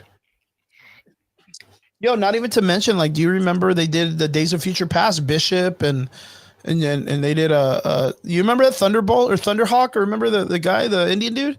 That was a good Yeah. cast, even though they fucking got murdered like real quick. They got Yeah, dude. murdered Or out of what about existence, but they look dope. what about the rogue chick? You know, give me Rogue back. The Rogue, the original Rogue, right? Yeah, dude. Yeah, that would be really, really nice. The original You know, a little Iceman. bit of yeah, bro. Some good old There's so many. Bobby, It would be so cool if it good was old like Bobby action. Can you imagine if like everyone that Marvel has ever worked with in the acting world like showed up as an extra in this film? Like that would be real cool. I would love it. I would go nuts, dude. I would go nuts, dude. You know what I was talking about last week? I don't think you were with us. You were with us for a little bit last week, right? Like, No, did you jump I in was real quick? unfortunately not. You know No, what I I would unfortunately did love? not. I would love to see pop up, because the thing is I asked the question to Derpy and Brian. If there was something from Battle World Secret Wars that you could see in this film, what would it be? And you know what mine was? I want the Black Bolt Speakeasy. Like, I think that would be so dope to have Black Bolt there, like with his fucking tuxedo and Medusa with her hair and doing the singing, and like it'd be like a bar that people can meet up with, like in Battle World. Do you remember that or no? Vaguely. Vaguely. I thought that was a cool place in the Battle World series. What about you? What if you could get something from this? Isn't Secret Wars, Battle World? If you could get one of the cool things in Battle World, what would it be? I think we even said Maestro for the Savage Lands for Greenland. That he's the emperor of that area. Like, yeah, if they do like because the concept would be like, there's probably going to be a Battle World in somewhere, right? Where they're going to culminate all these different series or bring a bunch of people together. So we might get all these just out of pocket characters, really crazy. And I think for me, it was that one, the Black Bolt Speakeasy, the bar. That would be really cool. And Greenland, which is of course like the Savage Lands with all the Hulks, that Maestro's there, and it'd be Eric Bana's Hulk as Maestro, like the big fucking Hulk that he was, the 18-footer. That would be, I think that would be cool if you brought Eric Bana back as Maestro Hulk. The garden in the central tower. The garden in the central tower. Yeah, the garden. In the central kingdom.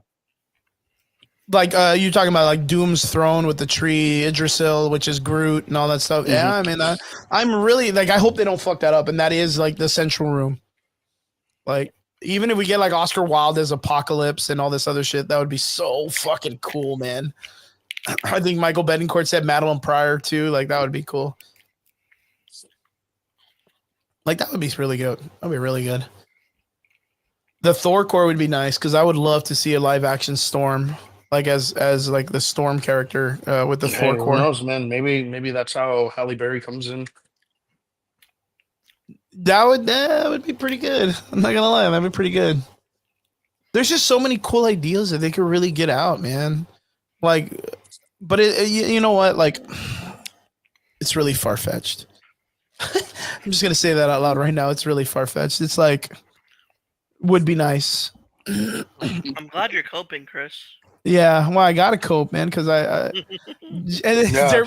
you know, this double advocate over here. And yeah, no, I mean, I understand that because even on the whim, I don't even know how we're getting a Secret Wars story with the cast that we got. Yeah, right. Yeah, I mean that alone. Like, I'm not even trying to be negative about it. I'm just saying, like, it just doesn't make any sense. Like, you don't have any of the original X-Men. Or not X-Men, but Avengers at all. And like, if it would be weird, but I could see how like a bunch of like casuals would think it was cool, where they do make the Thunderbolts the new Avengers, right? And it technically is the Dark Avengers, but no, they don't know them as that because the world sees them as the Avengers because they're still in somewhat like the Avengers costumes or whatever.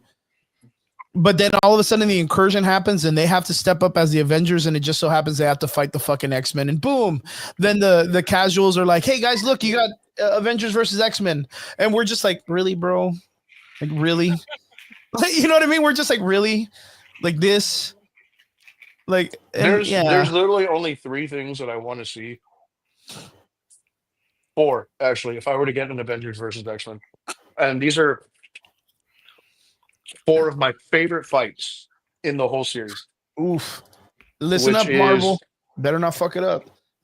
which is um Iron Man versus Magneto, um Ooh. That's pretty dope. Spider-Man versus Juggernaut, Juggernaut Colossus versus Red Hulk, and probably my absolute favorite is Gambit versus Captain America. Oh, Yeah, I'm that's like about the to whole make my name cast of for fucking myself. Marvel versus Capcom or whatever. The You Marvel know how versus long I've Capcom. been waiting for this? Ooh, I'm about to make my name for myself. Oh, I'm about to make a name Oh, for myself. yeah, Fighting fucking Captain because America. I mean, because like that was just the coldest line ever. It was like where he's like not focusing on Gambit, and Gambit's just getting all pissed off and just detonates all of his scales. And Captain America picks up his shield and he's just like, okay, Remy, you now have my full and undivided Undivided attention. attention.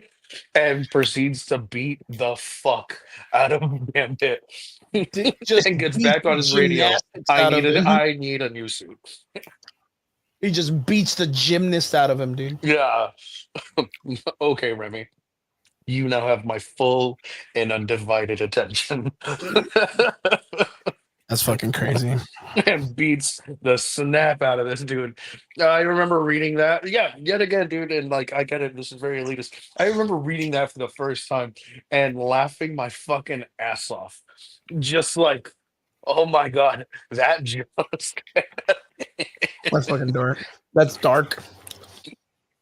I can't think of off the top of my head what I would really, really want to see. I think we talked about this like 2 weeks ago, which was what we would like to see in the Secret Wars film, which was like the grabbing Thanos' spine, the Infinity Gauntlet, the Marvel zombies, Thing fist fighting Galactus,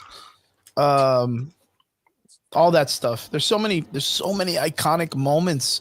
I think you said the cheeseburger scene with Miles Morales, like that was probably one of them. Yeah, the cheeseburger scene, which again, but we don't even have a Miles to even get that done. There's so Just many saw No, but weird we do have a things. Peter. Yeah, Trigger. Why you gotta make us jealous here, man? yeah, eating the Huh? wings and shit. I'm barely scraping by eating fucking gummies. Hey, shout out to the gummies. Yeah. That's me all the time, right, Triggs? Dude, shout out Haribo to Haribo, give us baby. that. Give us that Get sponsorship. sponsorship, baby. Sponsors. Haribo gummies, baby. Bring it. Um, but even though we had some ups and downs with this conversation when it came to talking about this, what a fucking time to be alive that we're getting an actual Secret War fucking movie.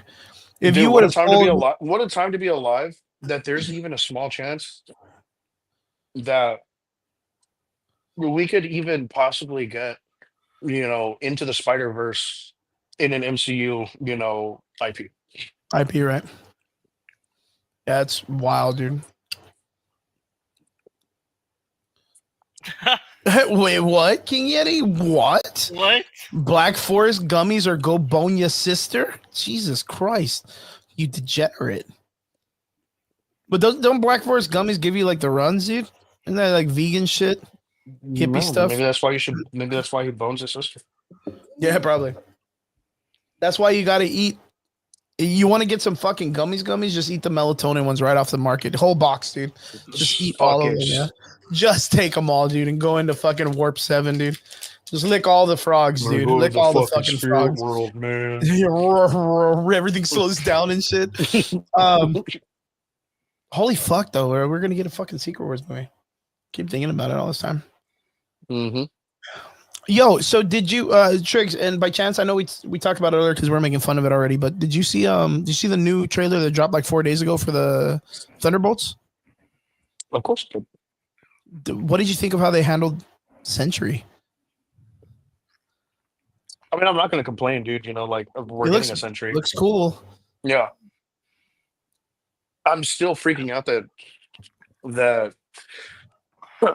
Steve Young isn't, the Sentry supposed- anymore, and is now, Lewis Pullman. Damn, that's crazy. Can you okay, so we were casually talking about this because we know the Century is going to be coming out in Doomsday, right? Mm-hmm. We know by the trailer, from what it looks like, the Thunderbolts.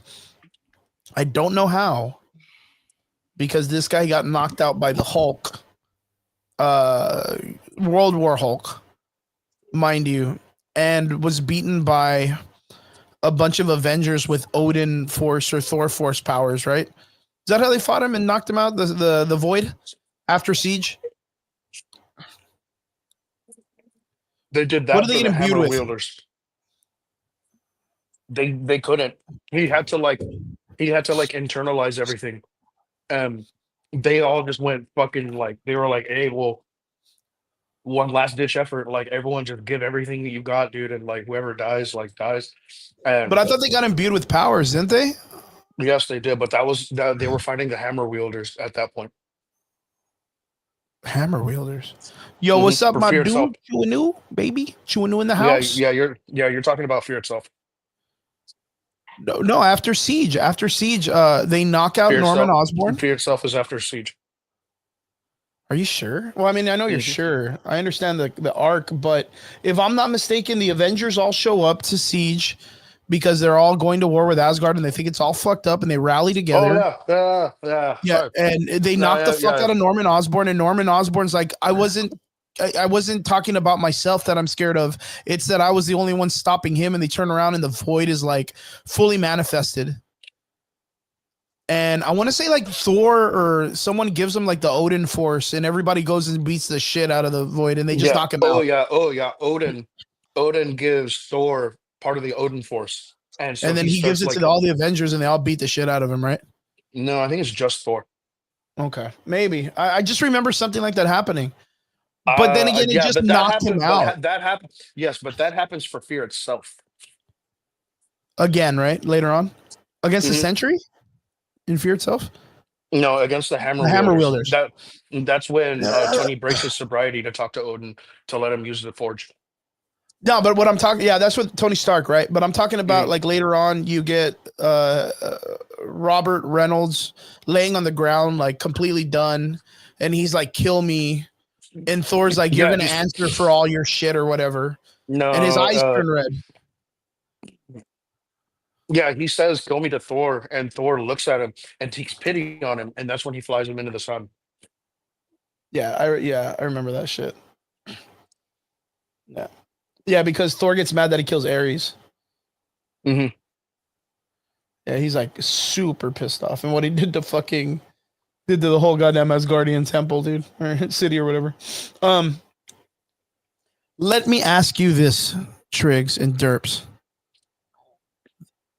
If Thor with the Odin Force was barely enough to stop the Void,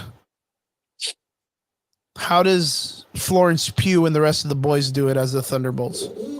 Seduction. Who knows? Manipulation. It's got to be something crazy, dude. Yeah, Maybe they offer him Skittles or something, dude. Yeah, no, honestly, the only way that I see it is manipulation. Because he's But very like easily in what manipulated. sense? Like, what do you think? I don't know, man. All of them are fucking masters of espionage. Oh, okay. I can see that. Do you think they just like trick him? They have to. Because remember, there's only like a few times the Sentry is ever beaten straight up. Every other time he's beaten, he beats himself. Or he's manipulated to beat himself. Yeah, 100%. There's no I mean, I can count on one hand how many fights the Sentry has lost straight up. Yeah, because he tanks the entire Avengers roster easy On more than one occasion. on one And occasion. does so without like breathing heavy. Yeah, 100%. But like, okay, my biggest thing is when I'm watching like all this stuff and I'm trying to do deduction and all this other stuff, right? You get the Bob Reynolds, right? You get the fucking little nerdy guy, kind of chilled out, very Hulk, Bruce Banner.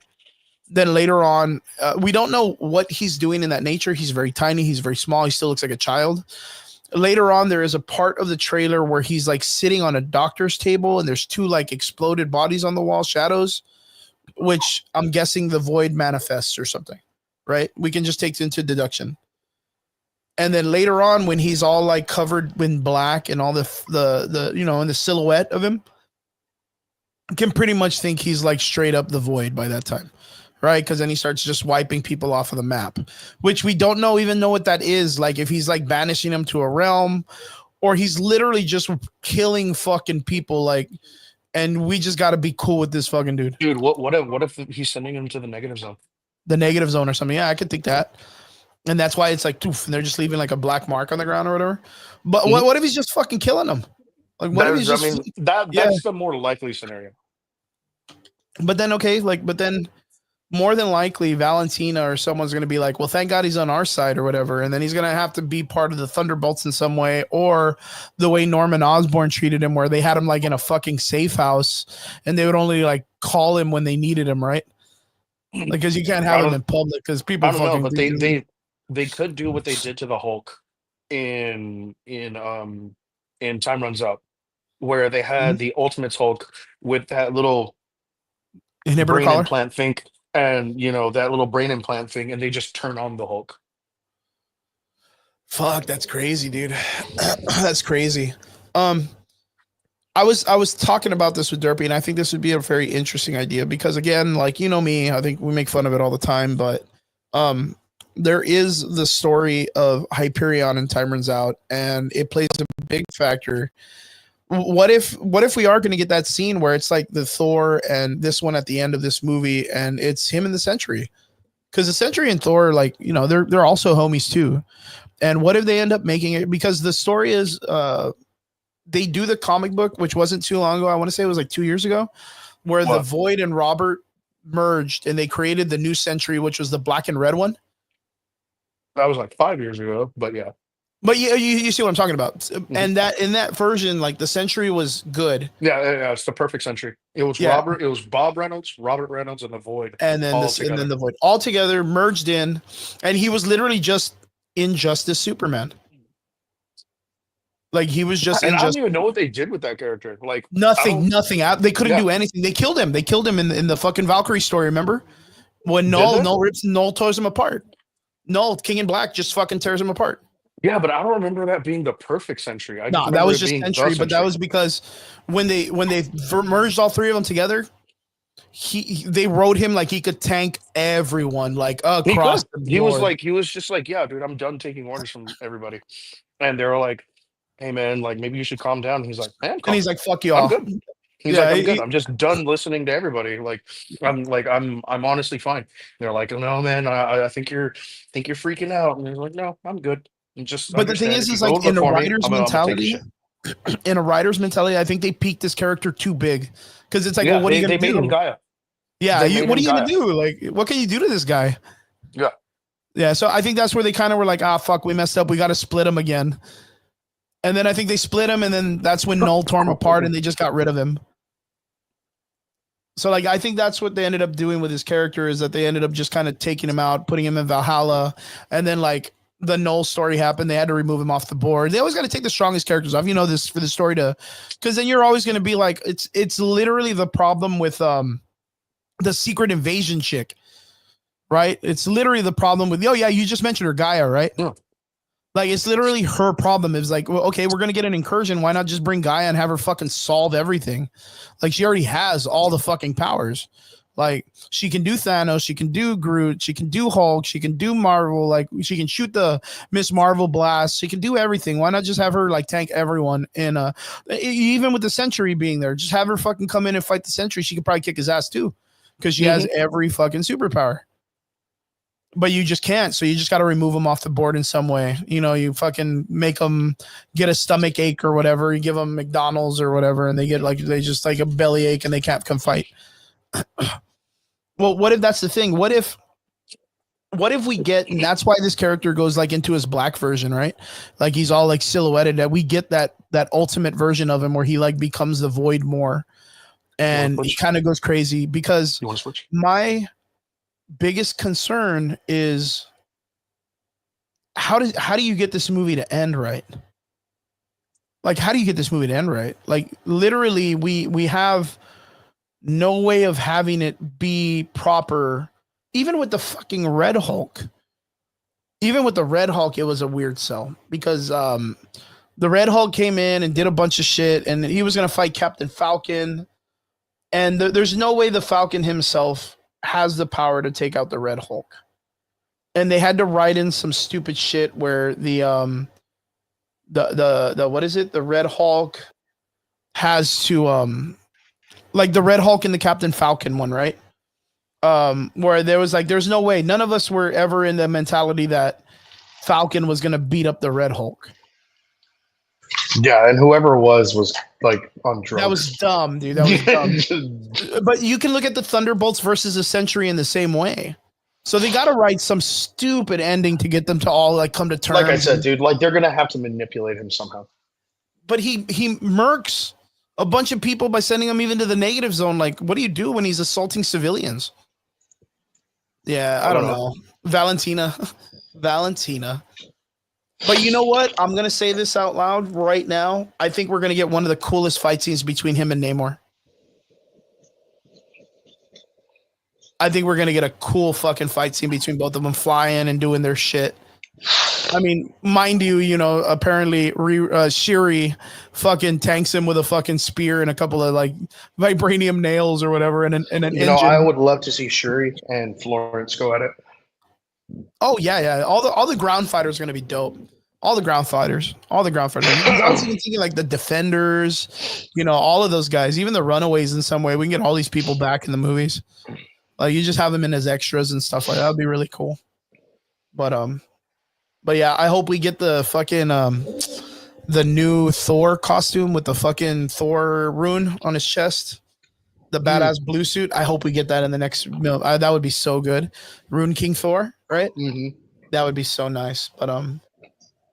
But yeah, I really don't know what else to say about this, man. Other than, I mean, it was a cool giveaway and Robert Downey Jr. in the chairs. I think it was a really nice thing. We didn't really get much out of it except names, but those names really confused the fuck out of me, dude.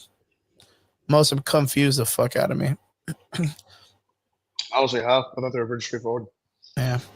But yeah. Other than that, Triggs, I mean, we do have talks for Daredevil. We haven't talked about Daredevil. Have you been caught up or no? Yeah, Derpy hasn't been able to see it. Derpy's, I don't know what he's sitting on. He's just sitting to wait on the end. He's like, I don't like Daredevil. I'd rather see Batman, right, Derps? Like straight up, I'd rather see Batman. Bat bitch. But yeah, but what do you think of the Daredevil series, man? We got 2 episodes past what we talked about. Actually 3. We're on episode 6 now, right? Fuck, are we? Yeah, we're on episode 6. Yeah. So we had the episode 4 was Punisher. Episode 5 was Kingpin beating the shit out of that weird dude in the back room or whatever. No, we came out with it, and then the last one was Muse. They were fighting both of them at the same time, weren't they? The last one was about Muse. one was about him at the bank and then fighting Muse. Yeah, that was episode 6. What do you think so far of the Deadpool series? Of the Daredevil series, and I am loving it. Oh, did I say Deadpool? Yeah. Yeah, Daredevil. My bad. What do you think of the Daredevil series so far? The last 3 episodes, because we didn't get to talk about the Punisher, the next episode after that, and then this one. What do you think of all 3 episodes after? Oh shit. Okay, yeah, I was wrong. Whatchamacallit, yeah.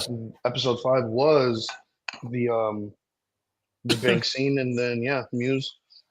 Yeah, that's Kamala's dad. Mm-hmm. Yeah, that's where they introduced Kamala's dad and stuff like that. So let's break it down, baby. Let's break it down. Episode 4, 5, and 6. What do we got?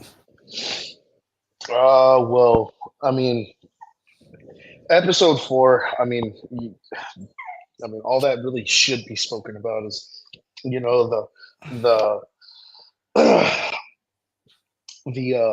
whatchamacallit, the interaction between him and Frank. That's good. That was a lot of dynamic, a lot of good emotions. That was that. Yeah, man, dude. I mean, If you didn't cry during that episode, you don't have a heart. You know, actually, speaking about that, let me get your opinion on this first. What did you think about when you heard about Jen Berthnall walking away from Marvel when they approached him the first time for the character? Okay, yeah, go for it. But what'd you think? Like, do you think it was because of like the way that they were handling the character or the story that they wrote? They had to change it up. Obviously. I mean, he basically said exactly that. I didn't agree with what they were doing with the character, so I said no. That's crazy. That is crazy. Well, good. Yeah, the episode was really great. Of course, having Frank the Punisher come back, fantastic job. I kind of like that they put him like in the middle of like the fucking Ninja Turtle style sewer kind of setup, and he's got his whole little den, and it's kind of like isolated to himself. He's not really just, he's still out there doing things, but it's so like underground that like he's got his own like sub layer situation going on in the underground in the city and stuff. I mean, even the concept of them introducing the White Tiger character too was pretty good. I didn't like the way they took him out at the end. I thought that was kind of lame. That was stupid as fuck. That was gangster. Yeah. But I do get it. Like, did you honestly think that was the Punisher? No, fuck no. No, I know what they're doing. They're doing with the character what they did in the comic book that the original guy who made the Punisher was saying he wanted to do because of the military and the police and all the people that like connected to the logo so much, and he was like, it's just a fascist regime of people and all of this. They made it like a political thing, right? And that's why they fucking horribly dissected the character in the comic books in such a stupid fucking way. I don't know if you remember what happens to Frank in the recent times where they made him like a hand member, right? They made him like a part of the hand. Control the hand now? Well, before that, what had happened is they brought his wife back and his kid, and the wife was like, you were always a piece of shit. I was going to divorce you. Like, you have always been a piece of shit husband. You could never provide for us. You were weak and all this. And it's like, damn, dude, like, this whole guy's history, like, he's been going around killing motherfuckers all in honor of his wife and kids. And this is what you do to him because politics or whatever the fuck. Like, you're going to make his wife come back and be like, I was banging your cousin. I was going to fucking take you for all you had, but you didn't have shit. Like, well, thanks for bringing me back because I'm done. And you're like, fuck, dude. Can't get a break. Men can't get a break, dude. Can you imagine you, like, as a reader, like, that's how they bring back Punisher's wife? Like, you would assume that she would come back and it would be, like, all embrace and arms and love. And then they come back and be like, nah, I was fucking the priest the whole time, dude. Like, 28 years later, after I was dead, you had this whole entire image in your head that I was just like a queen. And here I am being the brothel maid or whatever.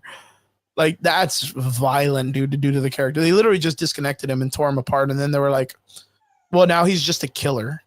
So let's send him to go be like with the worst criminal gang ever. And then he just joins a bunch of criminals. That's rough, dude. But yeah, I could see where John Burton was like, nah, I ain't about this shit. Like, there's no way I'm going to let you do that to Frank in this series, dude. You know what I mean? He's going to be like, no, that ain't going to happen. Just leave my wife dead and just let me keep going. Well, don't forget, dude. I mean, the original creator was even very against, like the military and the cops using the logo for like how they felt, especially after, the defund the police series and all that stuff. Well, not just that, but like the whole ACAB and BLM thing was coming out. Yeah, 100%. He was just like, this isn't what the logo was meant for. Like, that's not why I made this logo. Yeah, it got what is it? It was just misused. It got hijacked. Yeah, and I think in its own very, very beautiful way, I think they're highlighting that same political stance. That we kind of got a little bit. Not just with like BLM or ACAB or anything like that, but like that there are people who are going to take a symbol and misuse it. Oh yeah, or misrepresent the message. Yeah, I can see that. All in the name of justice and stuff like that. You would assume that it happened on our real world when all the character became popular when the series popped off, right? Where it kind of got more traction with like the normies and like the guys that thought comic books were nerdy. Yeah, but everyone's always had like that fucking Punisher patch and like all that other shit. Like, it's been around for a long time. Like even when I was still in the army, like I saw Punisher patches all over the place, dude. Well, yeah, All no, over but the what I place. mean is like it did gain popularity after also. Like after the Punisher series with John Burton all popped off, every tough dude thought they were the Punisher. You know what I mean? Every Yeah. guy, yeah, all the weeaboos and shit like that. But I could see where like John Burton all wanted to leave it out as much as he could with the extra like dismemberment of the character, right? I mean, who knows what they were going for with the original like Punisher like Story, right? storyline, you know, because like we really don't know.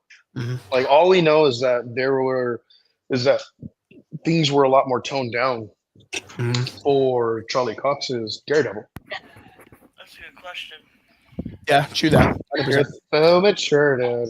You're so immature. But okay, so we ended up getting the Punisher back. We got a great writing for both characters coming out, dealing with the psychology of each character. Oh, Almost but like not just that, dude, but just I mean the greatest dialogue, you know, exchange of like the fucking year. You know, just what about Foggy? What about his life sentence? say his You name know, and shit like like that. yeah, say his name. Say his name. He was Say like his goddamn he was name. like he was like he was like, Ed. yeah, you're guilty. He was like, don't forget, I live and he was like, guilt is what I do. I live in guilt. He was like, I can smell it on you, I can see it in you. He was like, you're fucking he was like, you feel guilty for not doing what you should have done, for not, you know, blah blah blah. Like he was like, now Just you say his know that name, fucking coward. yeah, that Oof. bullseye eats his slop and he breathes your air. Say his name and he just oh It's dude, it was rough. just I mean it's yeah, it is so heartbreaking. So heartbreaking. I have to Because give like it you up to the know, writing, right? like you know that like those tears that like Charlie was probably crying right there were like Like straight, genuine, real yeah, tears. genuine tears. There's a part of me that's like, I wasn't very impressed with the second episode. Little into the third episode, I kind of felt the writing was a little bit weak or whatever. But man, did they come in and Yeah, deliver with episode 4 episode 4? and episode 6 have been like my Yeah, they uncomfortable. have come and just in case you guys forgot who we were, I'm let me comfortable right now. let me fucking remind you, my Yeah. guy. Episode 4 was good writing wise, and then episode 6 just like was good. That's the one that reminded me most of the Netflix series. Like I thought I was literally just watching the Netflix series. Like even the Yeah. fight scene in the subway was really fucking good. The only thing Oh, that that I was was really disappointed with was like that Muse just got away just because he got up, and it's like, bitch, you're a Daredevil. You're listening to like he leaves the bank and he can hear the guys talking, like whispering to each other in the bank, like miles away. And it's like, how did you hear that? Like, what the fuck? Are you hearing or not theme hear that. music? Yeah. Like, what the fuck? Like, I was a little confused with some of the weird, like, it almost like they think we're dumb as an audience. And they're like, nah, we're just going to write this in. Like, he's leaving the fucking, what is it? The Kamala's dad's like, oh, Mr. Murdoch, you left like 30 minutes ago. So just contemplating the idea of Matt Murdock, Daredevil, walking for 30 minutes and then still being able to hear that the fucking bank is being robbed. That was kind of like, I don't know. So I'm not sure if you ever walked in Manhattan, but yeah, I don't think you walk very far in Manhattan in 30 yeah, but minutes. you're gonna hear a million fucking things. You're not gonna hear like a guy drop a pin in a bank or cock a gun in a bank like 4 blocks away. But then again, I don't know how his powers works because Yeah. this guy was hearing subways for no reason in the middle of like fucking deserts or whatever. Like, yeah, it's super weird. Like these just noises. Like it's just really weird that they kind of have like a lot of write-offs, like MacGuffins, right? The other MacGuffin was, of course, like he's saving not the listening to girl, you. listening to the heartbeat. He bangs her in the chest to bring the girl back to Or what? life, the daughter of White Tiger or whatever. And then Dude. Muse just like, runs away or whatever. Minus the fact that he probably couldn't hear him running down the goddamn tunnel. You know what I mean? It's not like he's going to get far without having like some fucking echoes or some shit, right? So those are a couple of weird things, but overall, I thought the episode was fucking good. Episode 5 was probably out of the 3 the weakest, but it was fun because Yeah, because like it gave you some good choreography, dude. Well, even with that, just the Kamala Khan's dad, like you can literally see the difference in the filming strategies. Where like You know Kamala what I Khan's, did like? this small little detail that I really, really did like, because I remember afterwards I was just like, I wonder if they're going to approve his loan now. Oh God, I yeah, yeah. really wonder if they're going to approve the loan. and Nah, like, genuinely, we know that and then Marvel. like right after, he's just like, no, I'm just here to like. He was like, hey Chill man, if out. you're talking about your loan status, Yeah, we're I still know. denying it. And he's just like, no, it's cool. Like, just And then checking he's up like, on you. I like that he He was invited like, him to okay, good. dinner. I like that he invited him to dinner, and he's like Right? Daredevil's He's gonna like, know you who dude, Kamala Khan we is. might meet Kamala soon. Who Yeah. knows? And the filming difference is like Daredevil is done in such a like a comic noir kind of film like Batman, and Miss Marvel's is done like such a witty kind of teenager story. So Yeah, to it's see very her in a bright. different, yeah, to see her like in a more serious like filming tone would be really cool.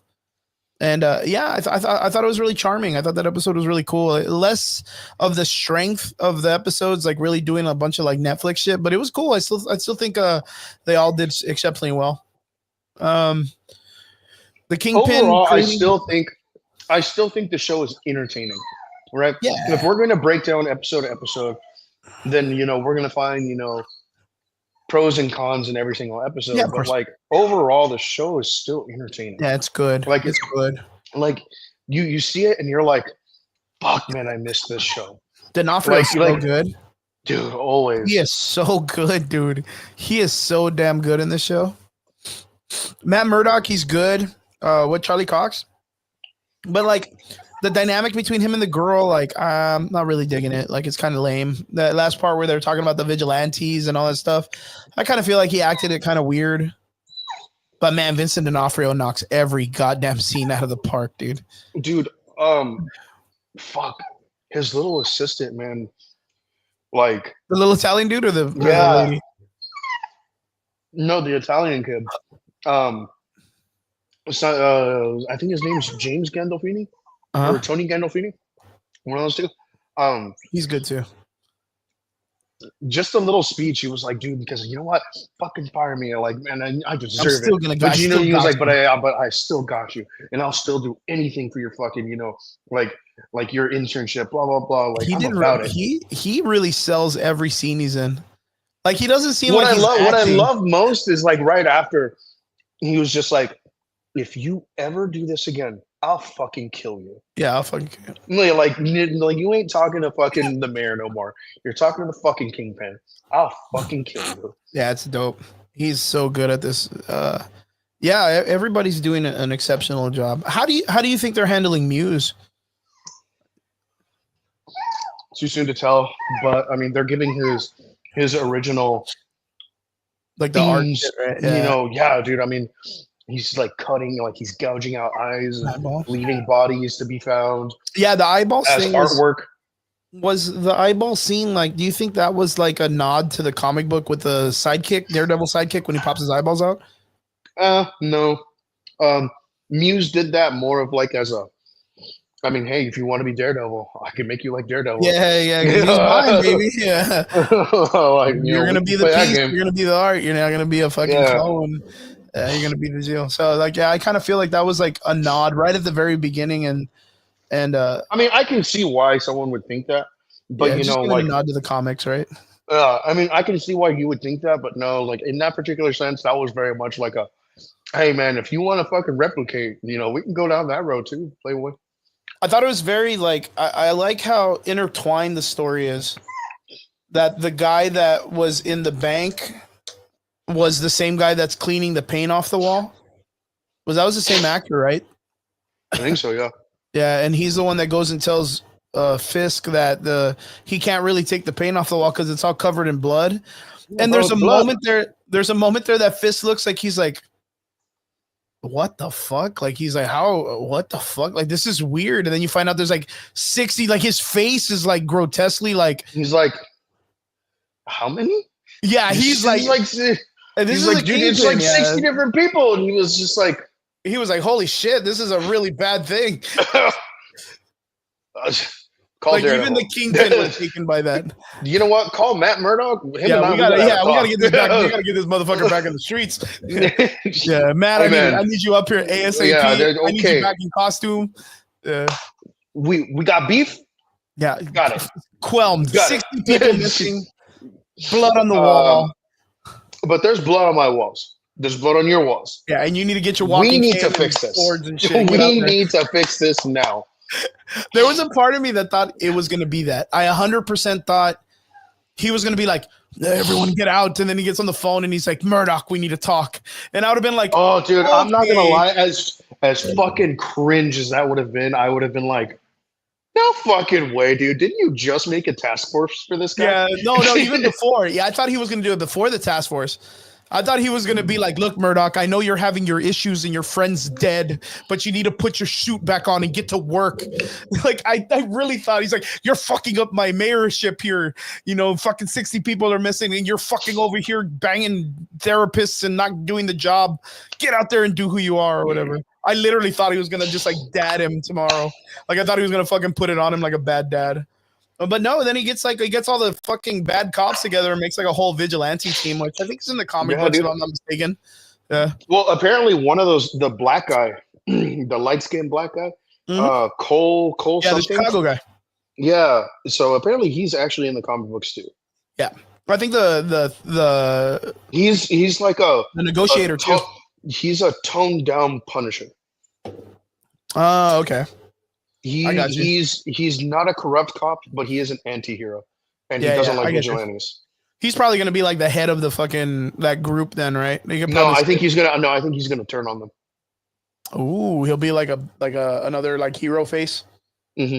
Yeah, okay. That's cool.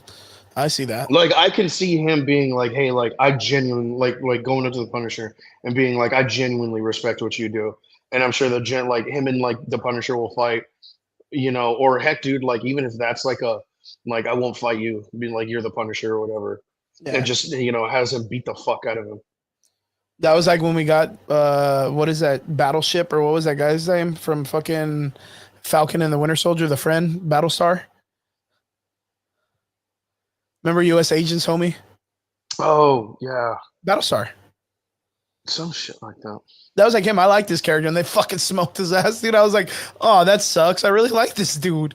He was like charmingly dude, cool. And to me, like, because like his rank, it like me just coming right out of the military and then seeing his rank and stuff like that, and I was just like, oh man. You're like, did you sign up for this purposely? Like, what the fuck? No, like to me, I was like, man, you're really young to be a sergeant major. And two, why are you listening to a captain?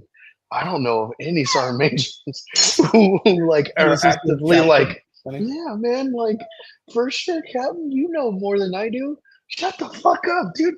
I like every sergeant major that I know looks at a captain like they're a fucking preschooler. Like, nah, but straight. The last episode was really good. Yeah, no, the show is a lot better than I thought it was gonna be. After we saw like the first 3 episodes, I was kind of getting that whole like, I think we're gonna get Marvel fucking doing a bunch of fillers and then fucking not landing, or you know, getting the landing maybe. But right now, well, we still have what 2-3 more episodes. You know, I think like 2. I think 2. But still going way better than Echo. Going way better. Probably about the same writing, not the same camera effects, but getting better. Than the Kate Bishop Hawkeye show. And but that one also, like, I mean, like, I also was just like, oh man, you know, like, it's cool. That one just made me feel things. Just I've kind of been noticing that there's like a money or production decline in the way the shows have been going past like Loki and WandaVision and the Kate Bishop. And it keeps getting lower and lower and lower. Or like it's kind of like an Agents of S.H.I.E.L.D. now. Like the way that they handle it. So like yeah, but I would still watch any of these over fucking, you know, over fucking Agents of S.H.I.E.L.D. any day. You got to be careful with that, because when they make the Hydra series, I think that was like the best series. That was really good. The death of the main guy at the end is super, like, that was cinema, dude. Cinema. No. Well, boys, I think that's about it. So far, what are you rating the show, Triggs? I think we're going to rate this up there pretty good, like high 8s, high 9s. Yeah. Like mid 9s, mid low 9, high 8, I would say. Derps, you haven't had the opportunity to see the show. Are you probably going to wait until it ends or what? Derpy. Are you there, Derpy? Oh yeah, derps a lot. Sir Derpy's probably out. He's probably taking a nap or something. But yeah, Triggs. Yeah, I'm probably gonna give this like a high 8, maybe a low 9. I think it's going really well. I think the last episode really saved grace for me. You know, minus 2 episodes. That was the second episode, the weakest. Then the Kamala Khan episode, not really being too weak. I don't think it was weak at all. Actually, I just think it was kind of like it kind of felt like a different had a different pace than the rest of the show. It wasn't as dark, a little more like happy and upgoing. Kind of felt more like a little movie. Right, like a little mini movie more than anything, but I thought it was really good. But yeah, bro. Yeah, we'll call it there. We've got 2-hour show on the marks, almost reached 3. We got 2:30. So, Triggs, what do you got going on this week? Work. Oh man, I fucking hate life. And Brian right now is out in Florida. Much love to Brian. He's out there just living the life, doing the dream. Appreciate him and hoping that he has safe travels. Derpy, are you there, Derpy? Maybe Derpy can come back and introduce himself. If not, we'll make sure we just cancel the show. If not, we'll give him a time. Guys, don't forget, go check out Derpy Entertainment on YouTube. He's probably doing something right now. He doesn't have a face cam. He'll get one later, but we appreciate every one of you. Triggs, thank you so much for jumping on. I know you got work and all that good stuff. I always appreciate you, bro, making time. And yeah, everybody checking it out. Make sure you guys come to us every Sunday night here in the Average Boys Podcast, 8 p.m., Nerd News, biggest nerd fucking podcast in the Valley, guys. Thank you so much. We appreciate you. And we'll see you guys again here next Sunday, Average Boys Podcast, 8 p.m. We'll see you guys later. Peace.